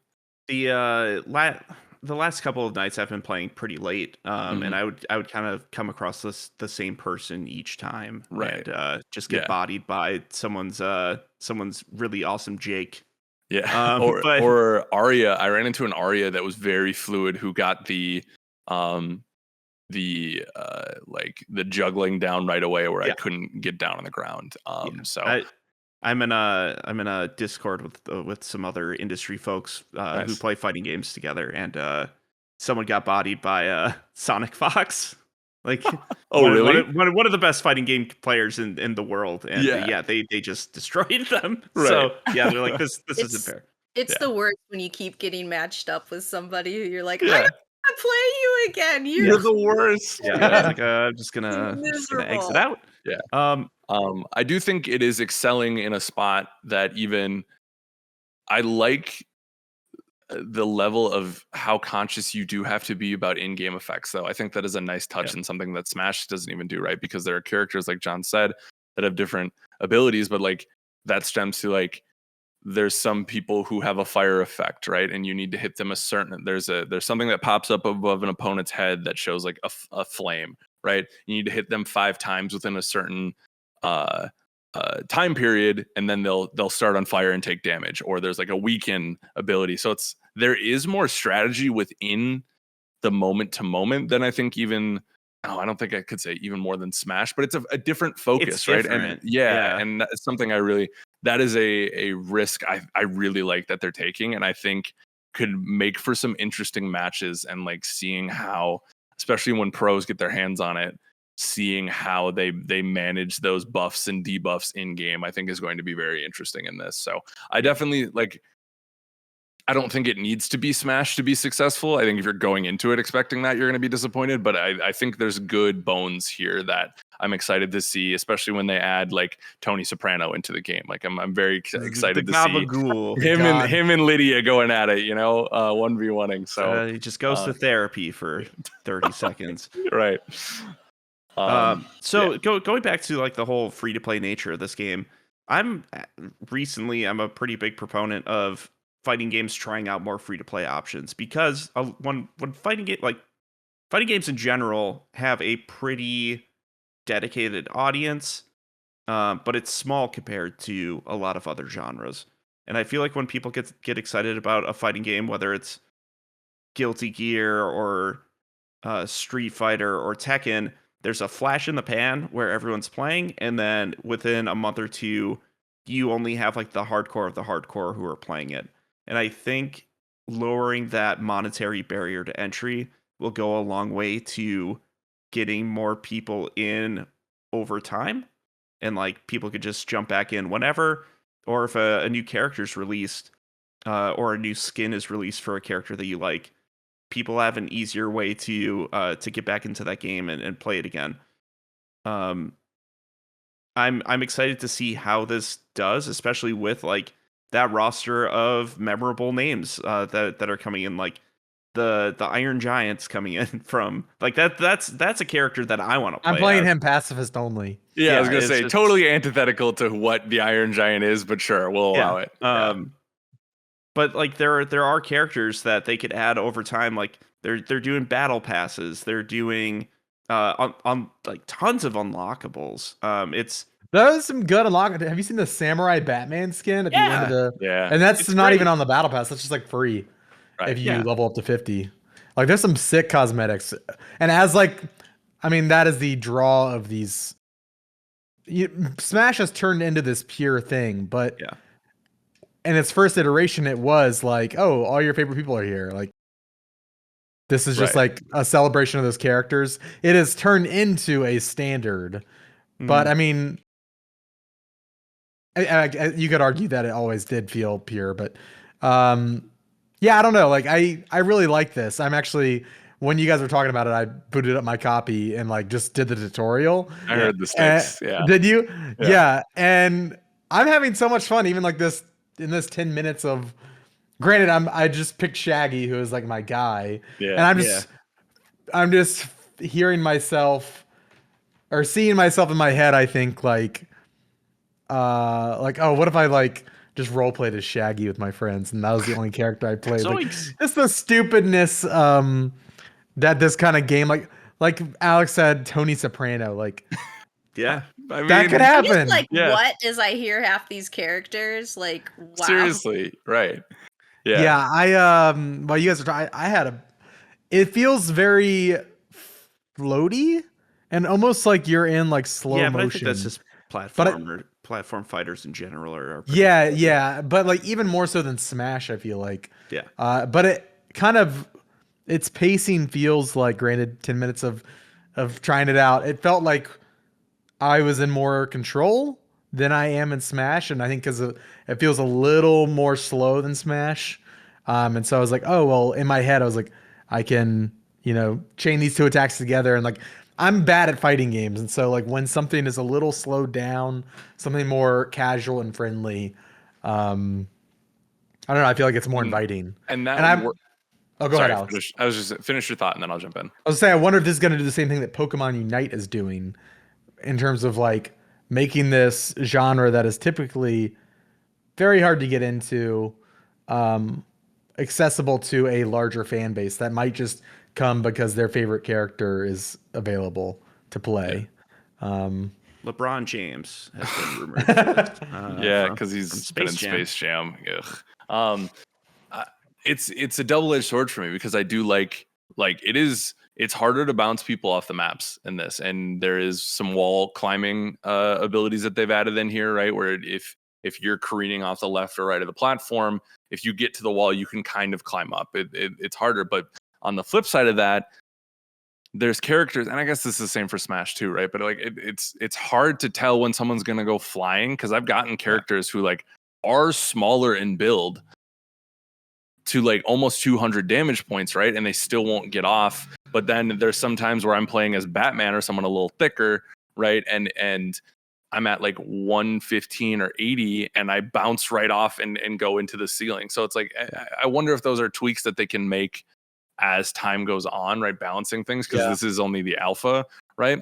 But it is a level of like, it doesn't feel consistent enough yet to be like, because sometimes in Smash, when you're playing as Mario and you're at 150, a light breeze is going to carry you off, right? And maybe that's just something I'm going to have to get used to in this new fighter. But I do feel like it needs work in that way. So I think also having like the crossplay is a big deal. I think in terms, like I could easily see myself like playing with my little brothers, just like a match here and there, where Smash, I feel like, is harder to get people to get online for. And like, I don't know, just like that approachability goes a long way for me, I think. Yeah. In games like this, free to play, so no barrier there. It's on literally, what platforms is it on, John? Is it on It's everything Xbox, but Switch? PlayStation, and PC. Yeah. Okay. So everything but Switch. That's a huge like barrier to entry removed. It's rollback netcode, so like a smoother, Oh wow, yeah. smoother online experience than Smash. It's Yeah. designed to be played online. Yeah, stuff like that is just, I mean, you just keep removing those barriers. The characters, I joke about Shaggy. I do like Shaggy a lot, as I think, and the fact that they leaned into the meme, I was blown Right, away. yeah. I played the tutorial. You guys are talking. I was like, they did the Super Saiyan Shaggy thing. yeah. Oh yeah. Like what? That is awesome. The Taz was just announced for the game, and they have like an experimental version of him in the build. And That's cool. one of his moves is he puts like salt and pepper on his enemy, and as you build enough like stacks of salt and pepper on them, they turn into like a giant rotisserie chicken and have limited mobility options if you toss them off the side of the stage. Yeah, that's cool. Yeah. I the more I play this game, the more I like it, and I do see the shortcomings that Statnik's talking about as well. But it is early. It is a closed alpha currently. They did say that they're going into open beta in July, so hopefully we'll be seeing an updated version of it then as well. But I think that it's looking good to me so far. It's surpassed my expectations. Because after things like Nickelodeon All-Star Brawl, which I did like for the most part, it does have a lot of issues. I was thinking that this would kind of fall into a lot of those same pitfalls, but I like the amount of stuff that you can unlock in it. Like every character has its own like unlock tier. And you have like your battle passes, and it seems like at least in we won't know until the game's actually released, but at least for what's in the alpha, everything is unlockable through playing. which is good, except for like maybe purchasing the battle pass. But Right. Yeah. Mm-hmm. There is like a certain level of cynicism you have to like put aside to enjoy these games, because at the end of the day, they are like marketing. Like especially Oh, these like yeah. crossover games like Fortnite. I mean, Fortnite especially is like a giant marketing tool now. Yeah. But it's a fun one, Yeah. and it's a good game, and it's like you almost have to like not think about that part, but realize that's exactly what it is, and appreciate it for what it is. And so for what it is, this marketing tool for all of these classic cartoons, associated with what WB, right? WB. Yeah. It's cool for what it is, and it's also free, and that goes a long way for me. I feel like a lot of the games I play these days are free to play, but that's here nor there. Yeah. You're part of the problem. I mean, I just think that there's a lot that the fighting game genre can learn from the MOBAs that have been successful in recent years.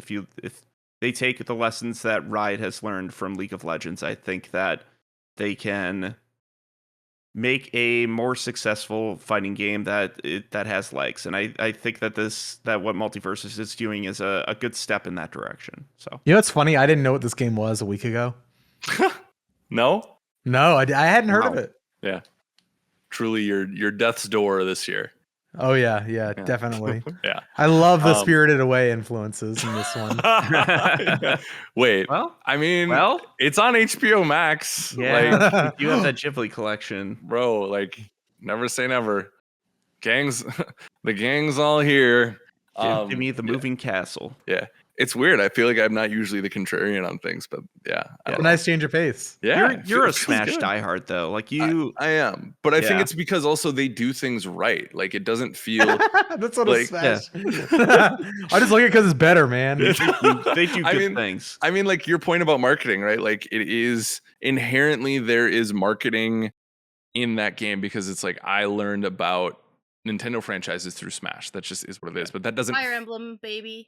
exactly. Yeah. I wouldn't know what Fire Emblem is without Smash. Like It's a Roy. I would exactly. I remember being so disappointed when I found out like Roy and Ike weren't in every Fire Emblem game. I was like, what the heck? Anyways, but like that's not the main point of those games. Like Sakurai and his team spent years perfecting the fighting of that. That's the main focus of that, right? And then you start to add those extra characters in when it makes sense, where it feels like it's ass backwards in this one. Like a lot of things are today because it is like, and maybe I'm just cynical because of all like the Ready Player One isms that I have to ingest on a daily basis through meta and crypto and all that kind of stuff. Whatever. So. We finally got Sora, so. And Yeah, see, life true. is good. That's all we needed. So I think to scrape away some of that cynicism, I think you need to look at what this game does do differently, and that's the team battles. and I think I went from being completely like this is a hell no for me to being at least interested. Like I said, I think this is there's good bones here. And if you strip away the today's game design, right, of adding the battle pass and the free to play elements, right, I do think there is something here that their team has done a good job crafting in the fighting sense. I think it needs some tuning, but I think I'm gonna keep playing it. Like we're gonna play it on stream, and I'll save some of these takes for not then, but maybe in 20 years this is the new Smash Bros, Alex. Maybe I'm dead by then. Maybe. John,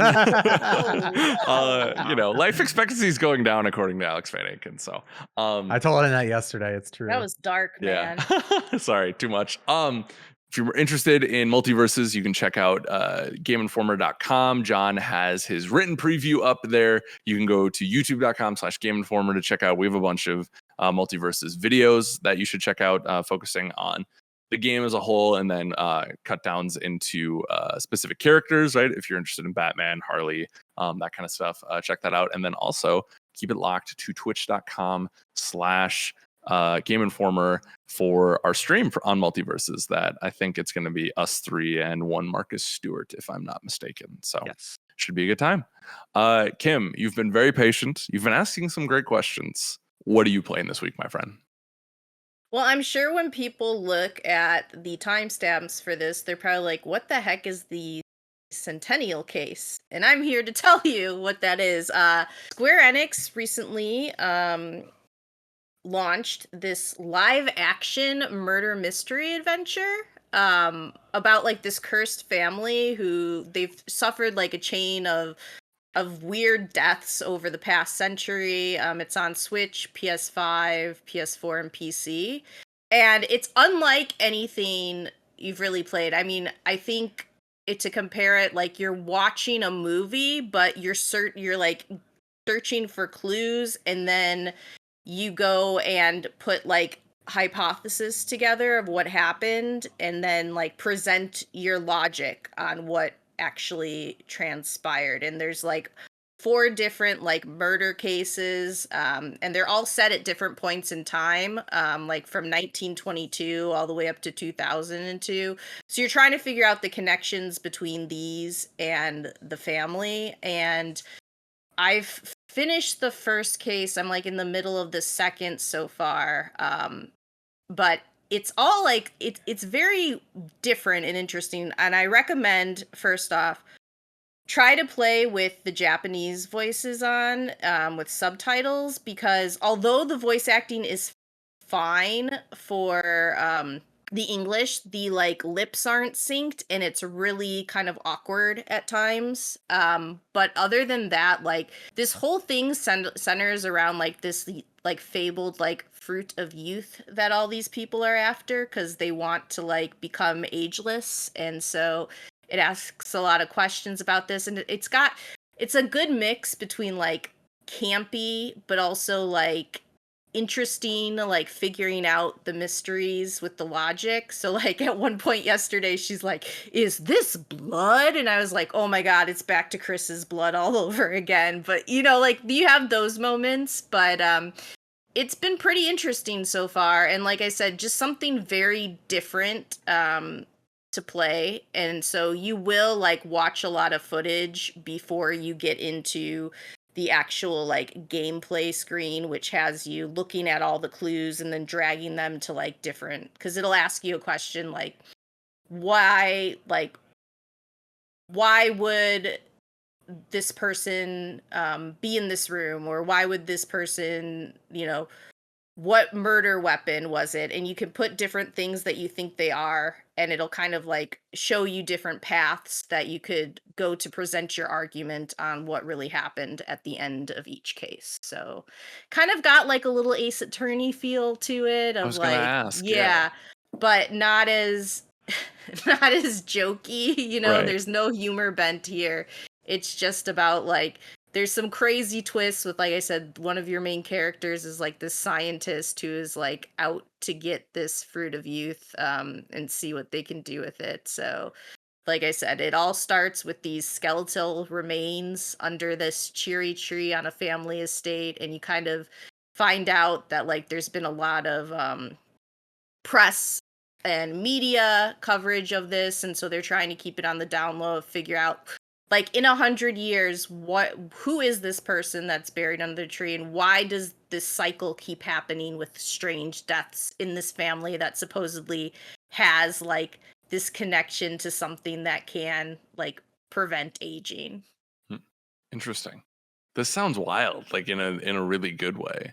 I mean, like I said, that's what was cool about it. I was like, I'm playing this, and it's not normally like something that I feel like we'd review, but at the same time, I'm like, it's kind of really cool because it's different. It reminds me a lot when I played like Her Story or something like that, where it's like Yeah. I'm watching, or like old like FMV, like I don't know, Sega Saturn era type of game, you know, Right. where it's just like you're paying attention to what's going on in the story. And it's like, you know, it's like when you read a book, a great mystery book, right? And you're like trying to piece everything together, except this lays out all the different paths that maybe it could take, and then leaves you with guessing. And sometimes like it's not always so cut and dry, and you have to make like, I think this is what happened, and like do your own, you know, leaps through the logic.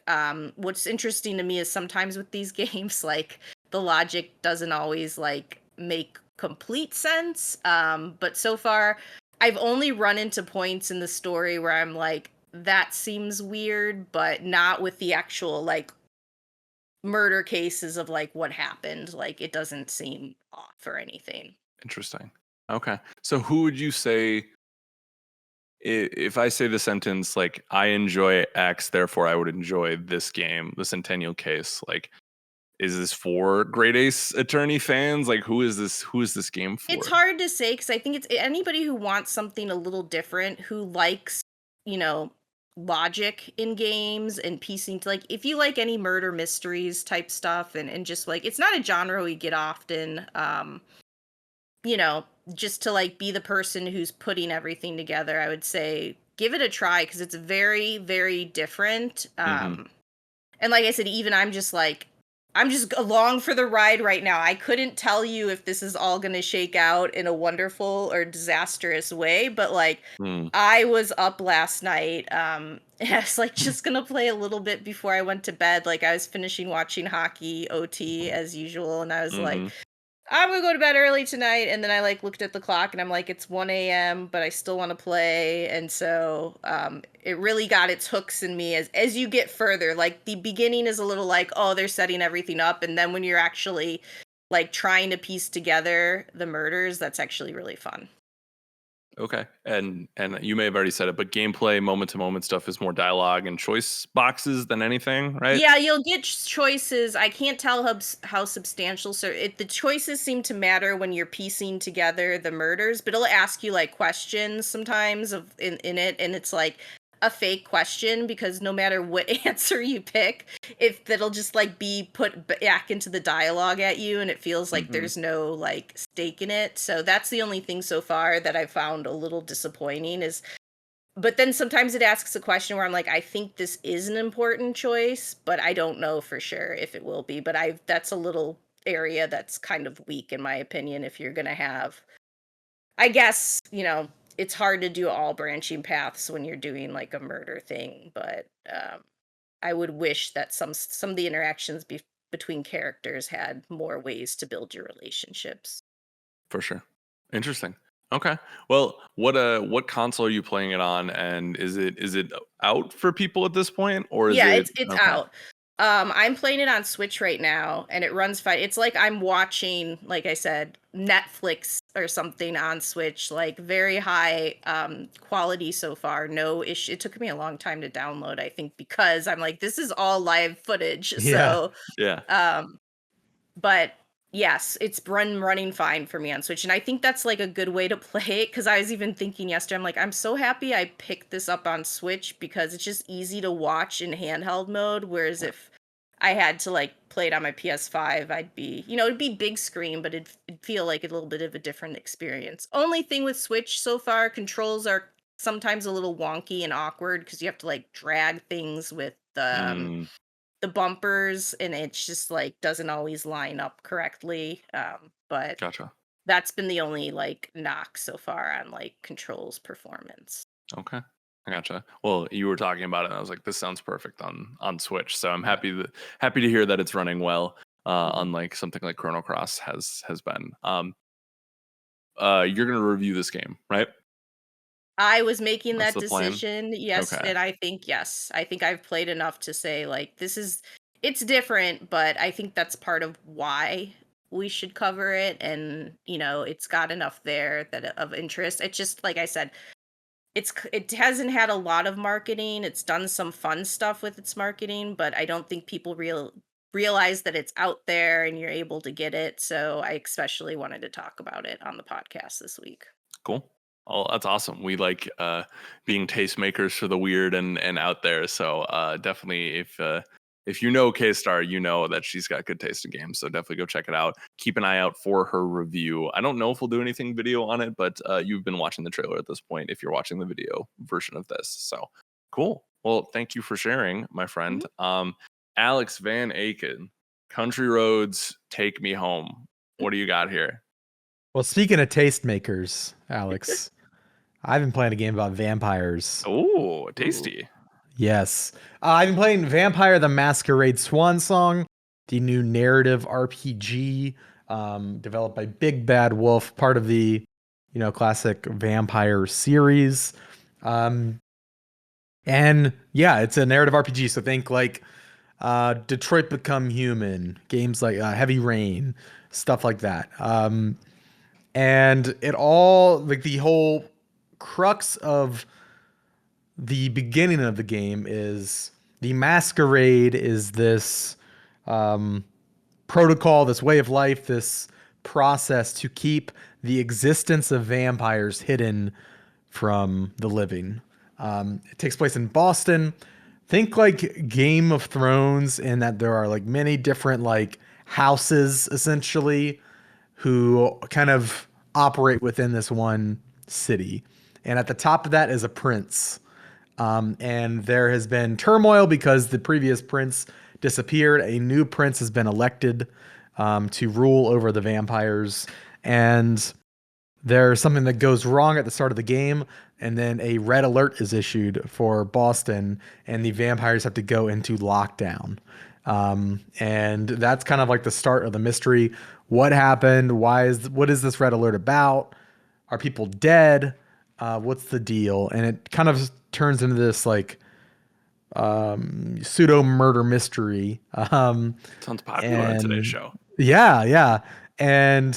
But you are a vampire and you have to do vampire things to solve those mysteries. So a lot of it is like reminiscent of, they have this really cool dialogue system that, and Reiner's the one who reviewed it. He gave it an 8.5 FYI, but in his review, he talked about like this dialogue system feels like it's going to be implemented in all sorts of other games because of how deep and interesting it is, and how it really ties in to RPGs really well, and choice and agency and all of those fun buzzwords.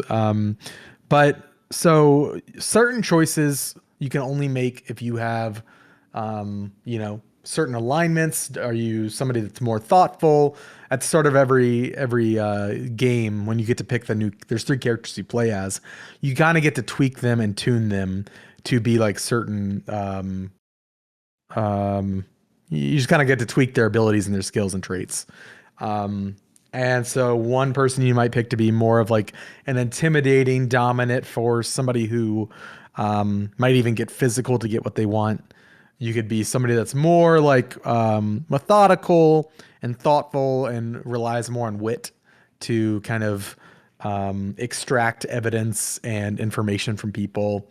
You can kind of be a mixture of the two. But regardless, you are going through the environment very much like Detroit Become Human style, where you're walking around, interacting with objects, reading logs and emails and all that those fun environmental storytelling pieces, but all the while solving puzzles and trying to kind of sort this giant mystery together. And some characters there's one character named Leisha.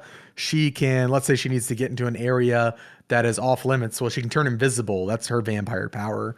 Or she can take the appearance of somebody else to sneak behind, enemy lines, as it were. Mim is my favorite character in the game so far. I think she was Reiner's favorite as well. Her vampire ability is like she can teleport places. And so you're solving this. It's like this murder mystery, but hyped up on vampire. Like for every action that you take, you have like limited action points. And the more actions that you do, the more your thirst as a vampire will go up, and you will need to eventually feed. And so you want to do that privately if you can, but like if you max out your thirst and you're like super thirsty, like your character might start behaving weirdly, or there might be consequences for that. So you'll have to go and like track down prey, try to isolate people, and there's like there's a lot of like UI based mini games that I think in another game would be very boring, but in this game just like work really well because of the subject matter and being vampires. And so, yeah, if you're a fan of, investigating somebody, making like your choices really do matter in this game. It feels like there are tons of different endings, it seems like. And, this is a game where you make a choice and you have no idea what's going to happen. I feel like there's a lot of like quote choice-based games that like, it's very predictable, what's about to happen if you choose this or that. In this game, you could choose an action that you think seems the most appropriate, and then that gets you like the person you're trying to protect like a bullet in their head randomly. And it is there's a lot of intrigue and just vampire shenanigans. I really like it. I typically am not the biggest RPG guy, but I think this game is going to be polarizing. I have not looked at the reviews. Haven't had time, but it's rough around the edges. Technically, animations are kind of janky. There's some awkward pauses where like characters like the game's catching up to like be where it needs to be during dialogue, stuff like that. But I really like the weirdness of this game. And again, I have to preface, I am not the reviewer of the game. I've played about two hours or so. So maybe if you're seeking like a full-on review, go read ours, GameInformer.com/reviews, or seek out somebody that you trust in terms of these kinds of games. But I imagine this is going to get kind of like the gambit of review scores. I think it's one of those games that is. It reminds me of Blake's Ghostwire Tokyo review, where like a very specific person is going to really like this thing. And a lot of people are probably going to think it's like not great. And it's just kind of like a palate cleanser that has hit at the right time for me. And I'm very much down for, after Elden Ring, like nothing's really stuck with me besides like multiplayer games. And this has been like that game that like I just keep thinking like, oh, I want to boot up Vampire and play another half hour and get a little further in this mystery and not have to worry about like this intense experience. I just want to like chill and like interact with the environment and like watch these cool cutscenes play out and figure out this mystery that I'm intrigued by. So it's very much that kind of game. Like sit down, on the couch, maybe with somebody you want to play through it with, and just chill, grab a drink, and make your narrative choices and try to figure out this mystery. I think it's cool. I think it's cool. All righty. So. Cool. Well, yeah. Alex said where you can find the other stuff. That's interesting. Again, there's a lot of games with this naming. There's Vampire, the Masquerade Blood. I thought this was the Battle This Royale. is Swansong. Yeah. Vampire the Masquerade Swansong. The narrative RPG, not the Battle Royale, not the iconic RPG from back in the day that they're also bringing back. Right. We're still waiting on that too. Yeah. All of a sudden, I feel like we just entered into the Vampire series world, and I don't understand why we chose now. But it's all Vampire and Warhammer, and that's all that exists out there. Yeah, that's all that there is. But I have been very intrigued by the lore of this world. The fact that like these vampires. Some of them came over from Europe and Paris, and you learn about like this twisted U.S. history and like how they arrived to the U.S. But like they've been vampires this whole time, hiding in the shadows, and like how do these like big world events play out as a vampire? And like you get to read all about that in like their biographies and stuff. And there's a big glossary that you can pull that kind of like. They'll reference things like you're supposed to know them. So I'll go look up the glossary, like what's final death? And it's like, oh, that's a vampire. They can be killed a certain way. What's a vessel? Well, that's, stuff like that. So it sounds like they do talk about what they do in the shadows, correct? All right.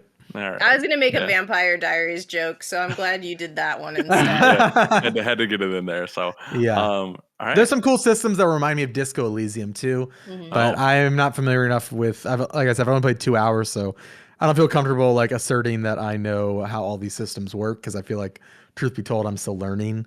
Sure. But there's some really cool dialogue stuff going on. Okay. Can you become a beloved bartender named Jackie Daytona? Goaty. It could happen. Goaty, if that's the case. Speaking of Goaty, thank you for that, Alex. I'm not gonna talk about this too long, because I want to go to break here. But I do want to say, Rogue Legacy 2 is absolutely going to be in our Game of the Year conversations. This game is Dead Cell's Hades equivalent. Like it is so good. John, I know you did the review. You gave it a 9, right? Mm-hmm. I don't know how this slipped past me, and I feel bad we didn't do any video content on it. Game is truly fantastic. It single-handedly broke me out of my gaming slump after Elden Ring. Really? Yeah. And it was by accident. My buddy bought it. He was like, dude, you really should check this out. And I was like, I haven't played the first one. I don't know anything about this. And it's just, Oh, it you is. hadn't played the first one? No, Wow. no, Was I haven't it touched easy the first to one. like grasp when you Yeah. haven't played the first one? Okay. Yep. Yeah, it is very much. If you're familiar with the roguelite genre of Hades and Dead Cells, right, where a lot of that progression goes from run to run, you'll be right at home. And when you add the Metroidvania platforming in this, it is exceptional. Like, I am so taken with this game, and I think it has some of the best moment-to-moment combat of the year. And I think we should be talking about it in the same way we did Hades. So it's my You last. think I like this, Alex? I think you would. Did you like Hades? Yeah, it was my game of the year. Then I think you would really love this, especially if you like the more Metroidvania style of this. And it's just, it is so perfected's too strong a word. It is streamlined death in a way that it does not matter when I die. Like, it's like, oh, bummer. Well, I'm just going to start basically back up where I started and get even more powerful. And that level of feeling more powerful each run is very palpable and so good. John, you wrote the review, so if you want to say something quick about it, I'll give you a shot. But no, I think a lot of your points there are dead on. I feel like there are some diminishing returns as you get closer to the end of the game. Some of those power-ups don't necessarily feel as big as you're trying to like knock out the last few bosses, but I mean the loop of just like exploring the different areas and like kind of needing to on each run, if you want to have a real serious run at whatever challenge that you're going for, you'll want to revisit like every area and pick up everything that you can. And yeah, it's a lot of fun. It's something I kind of like was high on and dipped on and then got back up to a higher level as I kind of succeeded and moved on in the game. But yeah, I mean that's a roguelite. It's you're gonna have some tough times and you're gonna figure some cool interactions out, and then you have like that galaxy brain moment and everything just kind of like just completely clears up. You're like, oh, okay, I know exactly what I need to do, and yeah, it has a lot of great moments like that. Yeah, and I think I'm in that lull right now, right, where I've beat 3 out of the 6 bosses. It's starting to get really hard again. Yeah, but it's like, well, okay, I'm just gonna grind for gold here. But it does such a great job of like, even when the area gets harder, rewarding you with more frequent gold drops and health drops and stuff like that. It is fantastic. So not to take away from Rogue Legacy, Alex, have you played Spelunky before? No, I have not. Oh. I think you would really like that game. Probably play some Spelunky. You should play Spelunky too. Okay. Well, I should be. I'm literally. Well, what about Steam Deck? Because that too. I may have that waiting for me after this podcast. I have to go. What? Yeah. Actually, I may go check that. I'm jealous. I know. Reiner took the office Steam Deck away from me. Oh, well, you can have the apartment Steam Deck sometimes. Like we can if you want to split the price, maybe. We are gonna take a quick break to hear from our sponsor one more time, and then we're gonna go to community emails. We'll be right back. This message is presented by the National Highway Traffic Safety Administration, NHTSA, which is responsible for keeping people safe on America's roadways. Nearly 10% of Americans are still not buckling up when they enter their vehicle, and the majority of those killed in motor vehicle traffic crashes are men. In 2019, 65% of the over 22,000 passenger vehicle occupants who were killed were men. Men also wear their seatbelts at a lower rate than women. 51% of men killed in crashes weren't wearing a seatbelt. Not only can buckling up save your life or your family's life, it can save you money from tickets. From May 23rd to June 5th, 2022, state and local law enforcement agencies across the nation will be raising awareness about the importance of wearing a seatbelt and writing tickets to motorists who are not wearing their seatbelts. The National Highway Traffic Safety Administration would like us to remind listeners that click it or ticket isn't about citations, it's about saving lives. Wearing your seatbelt is not just about you. Every fatality from not wearing a seatbelt impacts many other people, including your loved ones. The national seatbelt use rate in 2021 was 90.4%, which is good, but we can do better. It's so easy to buckle up, and by doing so, you can help prevent crash-related deaths. Don't risk it, click it or ticket.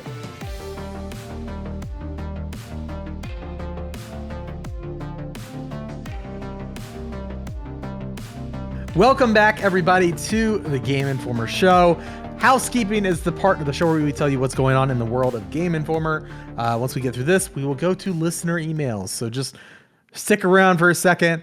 We're going to get you through all the info you need to know, and then we'll get on to the fun stuff. But this week, we're starting off our housekeeping with a new podcast review, this time from Apple Podcasts, from Billy_Solo. Billy left a 5-star review saying, one of the best video game podcasts. And they said it with an exclamation point. So that's why I really put some energy into it. Yeah. Billy says, I have tried many, and this is one of the best video game podcasts out there. Been listening since the Ben Hansen days and stuck around through Andy Mack, Ben Reeves, and now the Alexes. Each host has brought their own flavor and style to the show, and I have enjoyed each one. The GI editor guests are all fantastic. Dan Tack is wonderful anytime he is on. Rest in peace. As are Jill, Kimberly Marcus, and John Carson. It's great to hear their varied takes on different genres and releases. Keep up the great work, everyone, and keep up the big man swag energy. Thank you, Billy, for that wonderful review. It really does help us out, and it means a lot that you took time out of your week to go and leave us one, Billy. We appreciate it. If you'd like to leave us a review, head over to Apple Podcasts. Or on Spotify, if you're listening there, you can rate the show. Whatever you do, it really helps us out, and we really sincerely appreciate it. Moving on, weekly streams for the week.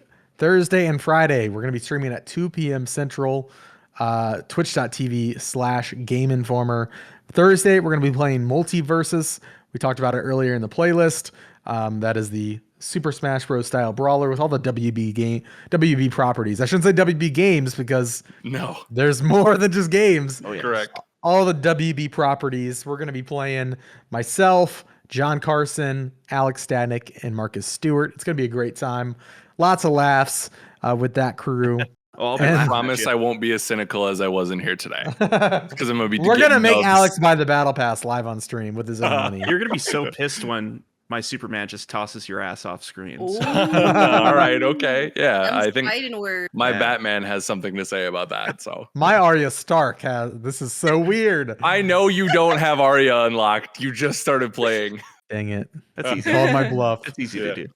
On Friday, the replay crew is going to be continuing their super replay of Star Wars Jedi Fallen Order. And yeah, that's our streams for the week. If you head over to youtube.com/Game Informer, you'll see our Vampire the Masquerade Swansong video review, our MultiVersus preview videos. We've had a lot of stuff this week. We checked out Evil Dead. Yeah. Alex, what were you going to say, Alex? It's finally here. It's finally here. What? The finale of Halo, the series. It's almost done. I get to stop watching that show for content. I can't wait. I'm so excited. Alex, I have bad news. They announced a second season that's been greenlit, and I'm going to need you to do the second season of this reaction show as well. You know what? I would He's not wrong. There's season 2 ready to go. You can say no, Alex. I also say Matt Miller has a great piece on why the Halo TV show isn't working. So if you guys have listened, watch the videos of them dissecting it. Miller is a big Halo fan, so he really goes into why it's so disappointing. I'm going to take a long shot and say maybe it's the sex scenes. It's much more than that. I will say, if you watch our episodes and go like, man, I agree, but these morons are so uneloquent about their feedback. Go read Miller's piece because it is so Miller in the best way possible. That's so Miller. That's so Miller. Wow. That's so Miller. He's the Halo fan. Yeah. We'll work on it. And if you want to follow the crew on social media, follow Mr. Alex Stadnick at Studnick76. You can follow Kim at KStar1785. That's off the top of the dome. I got the numbers down. Wow. John Carson at John_Carson. And you can follow me at It's Van Aken. Talk to us about whatever you want. Video games, comics, movies. I don't know. Just say what's up. Say hey. Tweet me and say hey. I'll say hi back. Hey, he'll do it too. I will. Yeah. I don't know where I'm going with that. I'm gonna yeah, whatever. Listen to our other podcasts, Video Gameography, all things Nintendo, and From Panel to Podcast. That's our video game history show. That first one, Video Gameography, hosted by John Carson and Mark Stewart. All things Nintendo. You get it. It's a Nintendo podcast hosted by Brian Shea.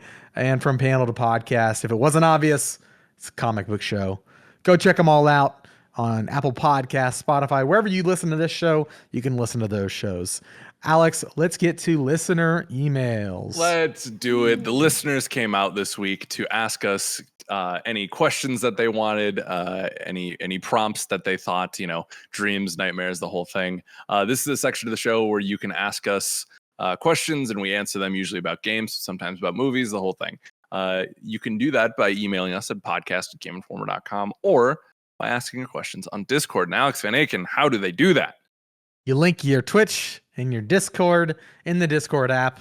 Then you subscribe to the Game Informer Twitch channel. And then our server should appear on your server integrations. If you have any issues, email me, alexvanaken@GameInformer.com. I'll make sure you just show me proof that you subscribed. I'll get you an invite in there. I haven't got an email in a while, so I think things are working. But if you have issues, just email me. Yeah, for sure. Let's get it going. The prompt this week I gave to the community was think E3 Summer Games Fest-esque, the season of announcements, right? And they delivered in spades. First one, Evan Sonic over on Discord says, if you can only have one game announced at E3 season this year, what game is it? Also, like he said, E3 season. Like the name I feel like lives on amongst the fans and everyone. So get rid of it. Though, it's gone. See you bye.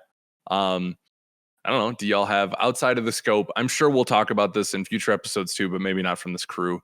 What's the one E3 hope that y'all have here? Okay. Got it. Long shot, but I am itching for a new mainline Fire Emblem entry. And I would love it if Nintendo just brought it on. Just announce it. Just let me know it's coming, please, because I'm missing my Fire Emblem. Three Houses came out 4 years ago at this point. Something like that. Let's see. I think it was 2019. I think it was the first year I was here. Yeah, it was. Yeah.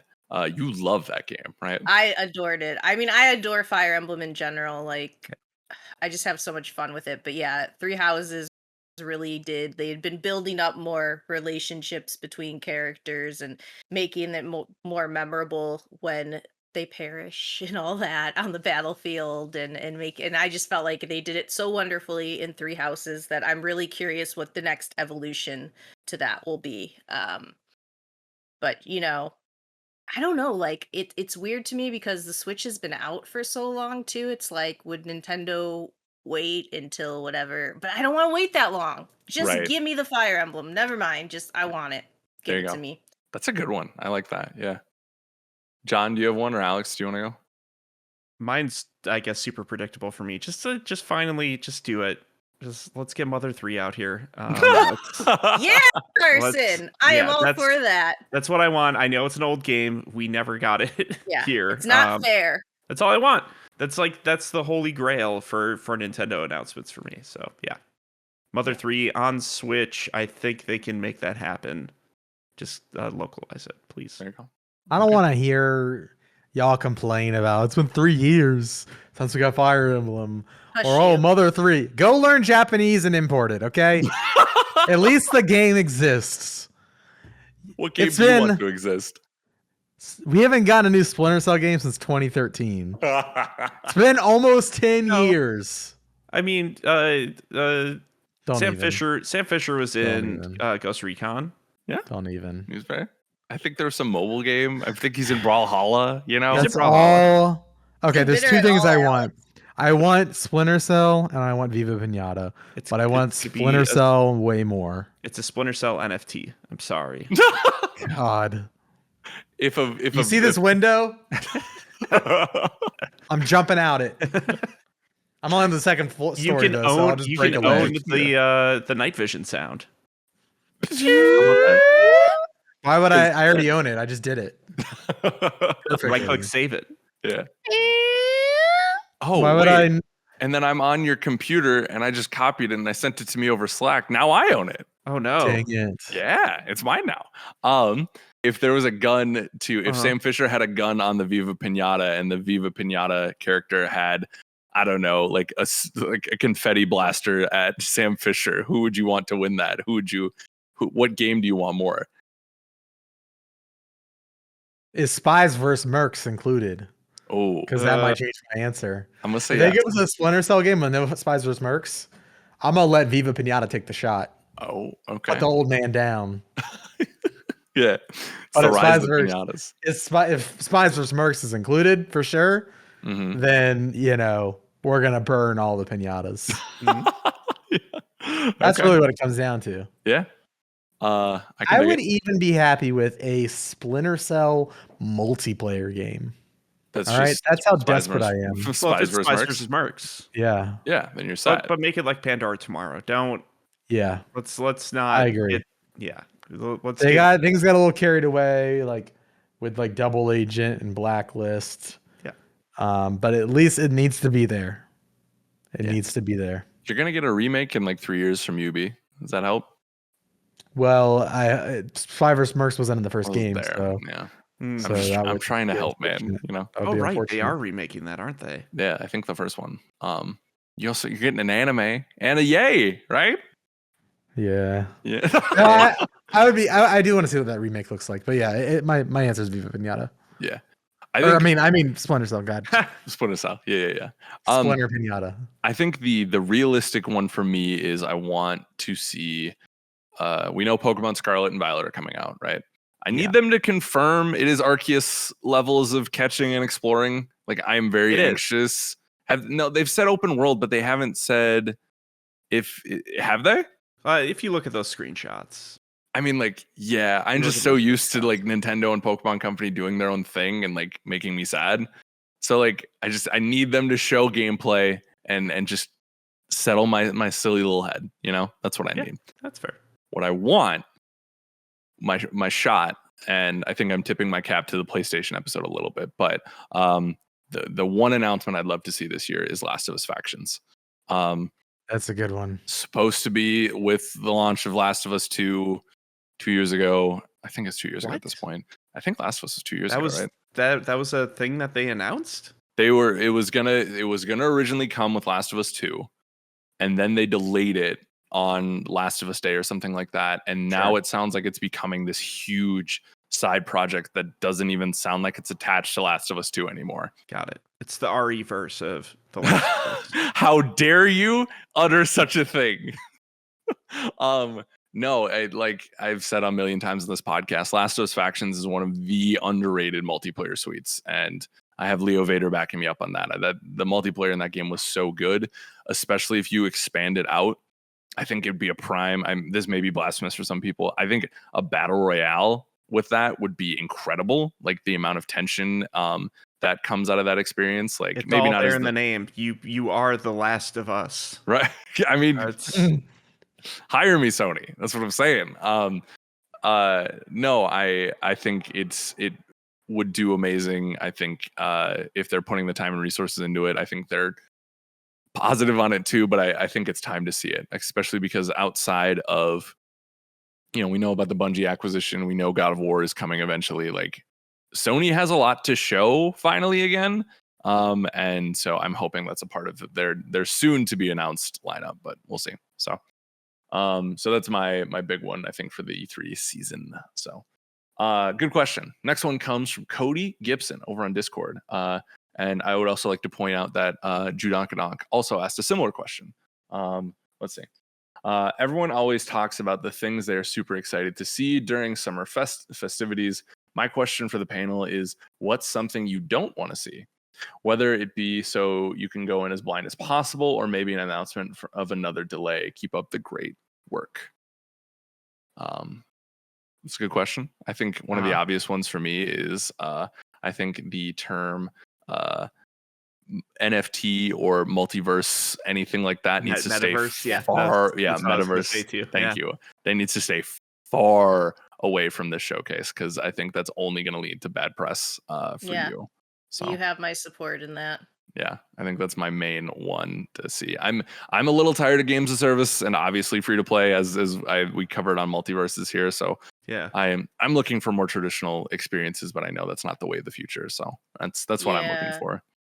Delays are a bummer, and they don't usually get announced. Like, most of these shows are showcasing, like, different games. I'm trying to think of a series that, like, if they announce something for, I'd be a little hesitant on, and God, I'm like blanking right Fire now. Emblem. Ha ha ha. What if they announced a Viva Pinata Splinter Cell crossover? That sounds great. Would you like that? Yeah. Yeah. All the pinatas are dressed up as spies. They're all made of wood and give splinters to things. Oh, I don't. Here's one that'll just get crap from people, but I Sorry. want to see like the current Pokemon games that are announced, but I need a break from Pokemon for a bit because No. I know, like they've just been announcing so many, and it's like I feel like I can't keep up. And it's actually I feel like ruining my enjoyment of the series because I just feel like I'm going from one to the next, and I don't know, it's too, let's face it, the Pokemon games aren't all that different. Arceus like had, the biggest shift I think we've seen in a while, but like Yeah. I want to see what they've announced, but don't do anything else, please, for a bit. I think I'm kind of sick of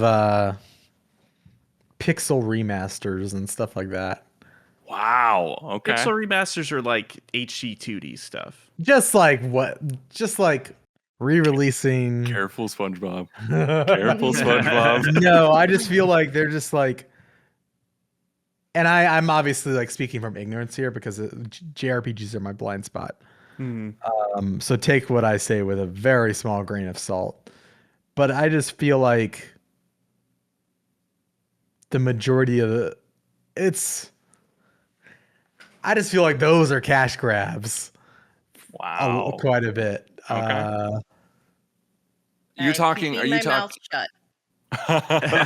Are you talking like the Final Fantasy Pixel remasters, or are you talking about like Alive coming out? That is Final Fantasy is what I'm specifically talking about. Alive we never got. I feel like that doesn't count. Yeah, I Right. don't hold that. I think Alive is cool. Yeah. There's just like, and again, speaking from ignorance, I just feel like the Final Fantasy and the Dragon Quest, I feel like they're on like, they've been re-released to death, I feel like. And maybe I'm totally wrong on that, and I will take the L. But I feel like those games are like the epitome of, we're going to re-release this in some tiny new update and a tiny new different way to play it.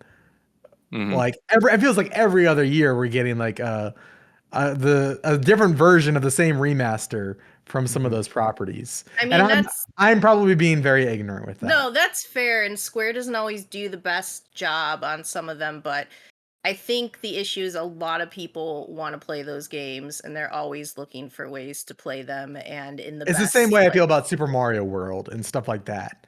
Like the amount of times that like I just want them to release them as release them as like a platform, and then I don't know. I get it. Like they have to keep releasing them because there's new things being made, but like it just, all of that kind of stuff. Like I would just rather them see I don't know. I'm trying to choose my words wisely because I know I'm making a lot of people mad. Okay, I said I broke Alex's heart, Stanik's heart with the Pokemon thing. I'm gonna get crap for that. It's By the way, where can people follow you both, just so they know? Oh my gosh. At Radmir on Twitter. No, and there's no denying that Square, definitely it's a business decision. They make a lot of money off those. Like, that helps them. My eyes just kind of roll back in my head when I see those, and I'm like, I'd rather y'all do like, make them in the cool new art style like they did with Link's Awakening. Like I know those games are good and a lot of people love them. I'm just like, just make the originals playable. Like, don't just keep re-releasing like this weird. It's like, I don't know. I think I'm just like Final Fantasy Remake 7. Yeah. I think that stuff's cooler than just like these. Never see Part 2. I don't know. Yeah. Just like how many Pixel re-releases can you do? I don't tempt him. We'll find out. So, yeah. Once again, Radmir at Radmir. Yeah. I'm happy Alex they Fennick. exist for people, but Let I'm just people asking. I'm experience gaming answering. history. They already Yeah. can. One of the Yeah. best With one of the other RPG 10 bundles that those franchises. games are a part of. I love it. This is a spice you come for. Last question, and we'll get us out of here. Unless someone had one that we missed. Partnerships with prominent content creators for games that probably don't need that at all. I think a lot of it just comes out pretty cringe. You didn't like the Courage JD Fiesta mode in Battlefield 2042? I'm sorry, what? That wasn't. You didn't go to that review event and have to play through that. That was That was a thing. yeah, Like for like no shade at Courage, but like multiple hours of a mode. Listen, content creators, don't let them be game designers unless they're actually like good at it. I'll just say that because it's just like it feels very Forced? well, like what's the right word? Starts with a P. Pandering, like pandering. Yeah. Yeah. Man, you're just. I'm gonna mute my You mic want all now. the smoke today. It I'm seems gonna like. mute my mic now. Yeah. I like all of those things independently. You can blame me for this one. That was mine. Yeah, I like those things independently. They don't have to be mashed together like they are often mashed together. Courage, come on the podcast to fight Alex Van Aken. I used to watch Courage. Like Courage is great. Yeah. I have no problem with that guy. I think he's cool. Yeah. And no shade on him getting those opportunities, but like, yeah. I just want to fight Alex Van Aken. I think that'd be fun. Yeah, please. GI Show. Just let you know, I am a blue belt. Okay. So like you have a blue belt on currently. No, I was a blue belt. There's no way you were swimming and getting a blue belt at the same time. Bro, I got first place at a sparring tournament. And you were fishing and you were building buildings and stuff like that. Your life is made up. I'm gonna have my mom send me a photo of the trophy. Do it. Yeah, we can put it in the podcast. Yeah. Actually do that. Yeah. I'm gonna text her right now so she still has it. Shout out to Lisa. Liking all my tweets. She's the best. Last one, and then we're out of here. Chock full of on Discord writes in and says, with more events staying online instead of in person, do you expect to see dramatic shifts in how these conferences are held moving forward? For example, could we see rough demos that are available to download and play just during the conference week that take the place of being able to play a game at the developer's booth? Are there other experiences from these events that could be changed moving forward if we expect online or hybrid conferences to be around for a bit? I always have to burp during these sections, and I don't know why. I apologize, and it's gross. I mean, I feel like we're already seeing that change. Like, Steam does the demo fest almost every year now. Xbox does a demo fest every year now. That wasn't the case. You know, we haven't had that since they were putting them in Game Informer magazines, right? I don't know. I played an early version of Lost Planet in 2006 or whenever they did that during E3. Yeah. Which is cool. I think the main thing that changes is we're getting less actually live events and more pre-recorded trailer fests. Right. Because there's less that can go wrong, and they can tailor the experience. Which is good and bad, I feel like. Kim, go ahead.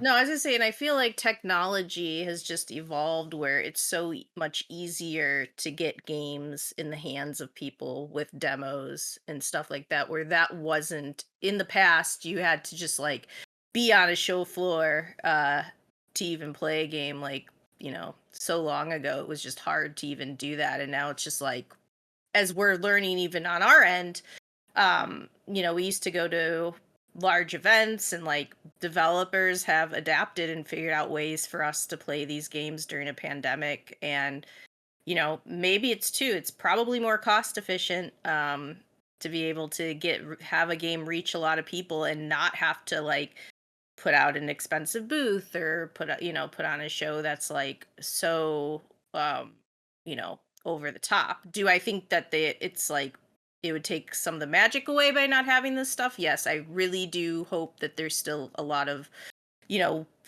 once we get out, if we ever get out of this damn thing, but like, you know, having shows where gamers can come together and celebrate games and see games that they might not have access to, I think that's still really important. So I think it is going to be a hybrid thing for a while, and it might continue to be that way going forward. But you know, I think maybe less events, and I think that's fine too. I mean, that just makes the ones that you do go to all the more exciting, I think, too. Hmm.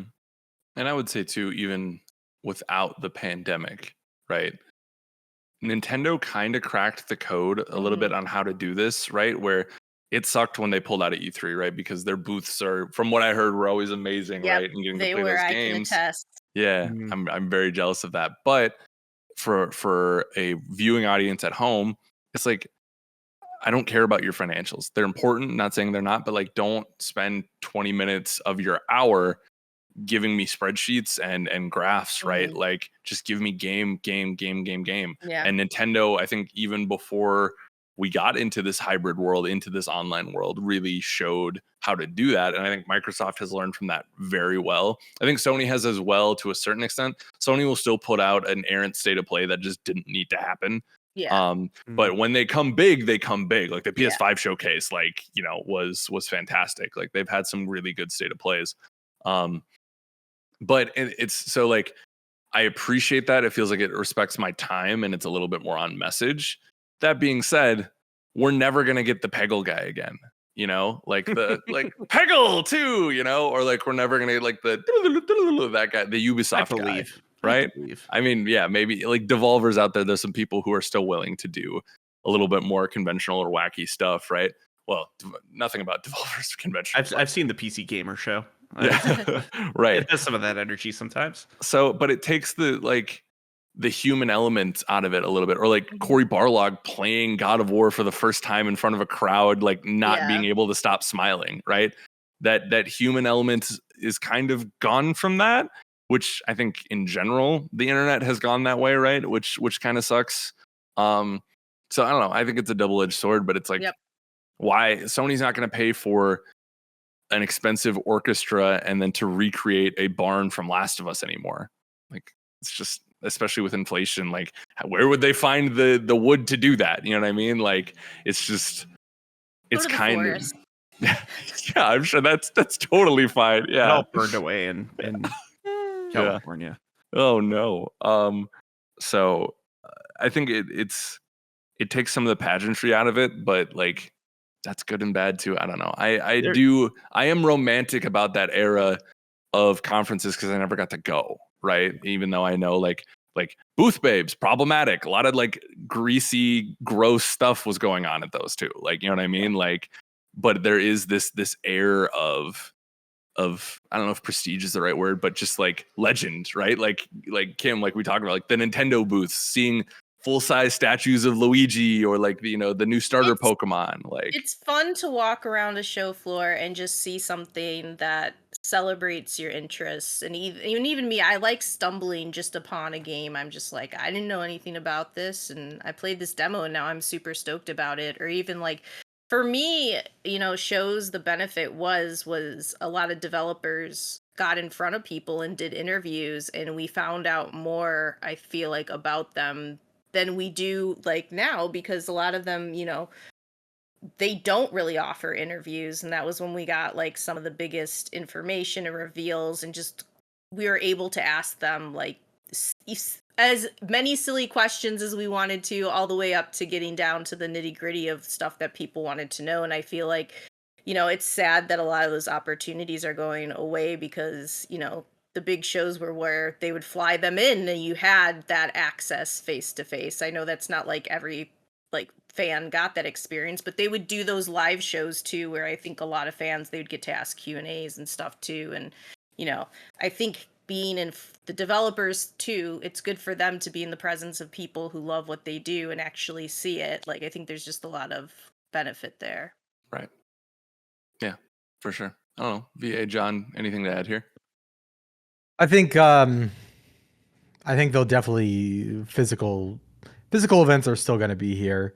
I mean, even just like from the business of tourism, big shows like San Diego Comic-Con or PAX West in Seattle or South by Southwest, like outside of games, like those do a lot of good for the cities that they take place in terms of like generating revenue for the restaurants around. And like those cities are going to be pushing those companies to, hey, are you gonna do it like in person? Maybe we can get you like hook you up with some sort of like tax. I don't know. Like, but I feel like there's also going to be pressure from things outside of the games industry to bring some of those big events back, not the small ones, but because there are greater effects than just seeing, you know, the new Nintendo game up close and personal. You know, Right. there's the businesses around the convention centers that all get a huge boost and might even rely on that time of year to, you know, make their money back. And I think people like traveling. People like being in person. People like seeing things and getting their real hands on them. So I think like inevitably, kind of what Alex was talking about, the human aspect of it, I think that will prevail eventually. I do think the future, it will always be hybrid though, where there will be some sort of online component. You'd just be dumb not to at this point. Right. And there has been, right? A little Yeah. bit like you've always been like, whether it was Spike TV or through IGN or whatever, like you can watch the conferences, right? It is cool that now more people are getting to play the demos. Like it was cool that Tunic, you could play Tunic, one of the best games of this year, through Steam Demo Fest. Or what's the one you're excited for, Alex? It's not Black Velvet. That's a gross alcohol. What's the Annapurna game? Neon White. Oh, Neon White, yeah. I don't know why. Never mind. But like, you know, you get to play that through Steam's demo stuff, and Xbox has done a great job with that as well. Yeah. Getting to play Sable early and stuff. So like that kind of access is really cool. Yeah. And I think there's a component missing of like, oh, but I'd love to talk to, right, you know, Ben Esposito about like how he made this. Like that's I think where like those in-person events will still come, because whether it's press focused or public facing, like the access becomes the people and not maybe the software. It's like the stories behind the software are what you get access to by going and being a part of it in person. I think there has to be some element of like having developers have people in person getting their hands on their thing for the first time, seeing and like, how they play something. Yeah, like there's those instant reactions, there's that morale boost of showing something off, and I think that's probably missing these days. Like, yeah, you can release demos online, but then you're dealing with the internet and the anonymity that comes from messages that people will post about certain things. Like a lot of people aren't afraid to post more negative stuff online than they do positive stuff, and I feel like in person you kind of you get both more so than often. Like you do kind of get people pointing out the good things of a project more so than the bad stuff. But it's a dialogue more than keyboard warriors. And that's like it goes to what all of you have been saying. It's the people element. It's getting everyone together.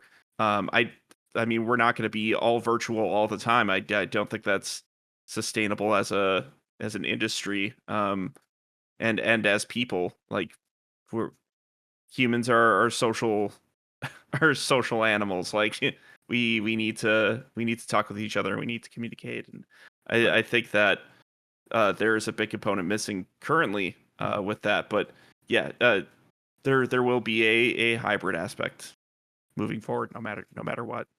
I completely agree with that sentiment. For sure. Cool. What a show, folks. We did it. This has been episode 604. Beautiful time Already? to be alive. Yeah. Wow. We're on our way to 700, John. You just wait a couple weeks from now. 604. I could use some 60 more. Yes, we did it. I don't Marcus know. isn't Good night, here, so I had everybody. to- Yeah. That was a good Marcus one. Thank you for channeling his spirit. Thank you for watching and listening. This has been a lot of fun. Next week, I believe we're going to continue. Well, I know we're going to continue the predictions. I don't know if it's going to be Sony or Switch, so you'll just have to tune in to find out. But so we'll be predicting what either PlayStation will have or Nintendo will have next week. Looking forward to that. There's some more previews that we got coming up that I'm very excited to chop it up about. And it's getting exciting again. We had a little lull and we're back, and it feels like there's going to be some really cool stuff to talk about. So looking forward to that. Let us know if there's any guests you'd like to see us have on, like all that kind of stuff. So John, Kim, thank you for your time. Listeners, thank you for watching. Be good to one another, and we'll see you next time. Alex, I'm going to come over and borrow a cup of sugar just because I can, because we're neighbors now. I don't have any.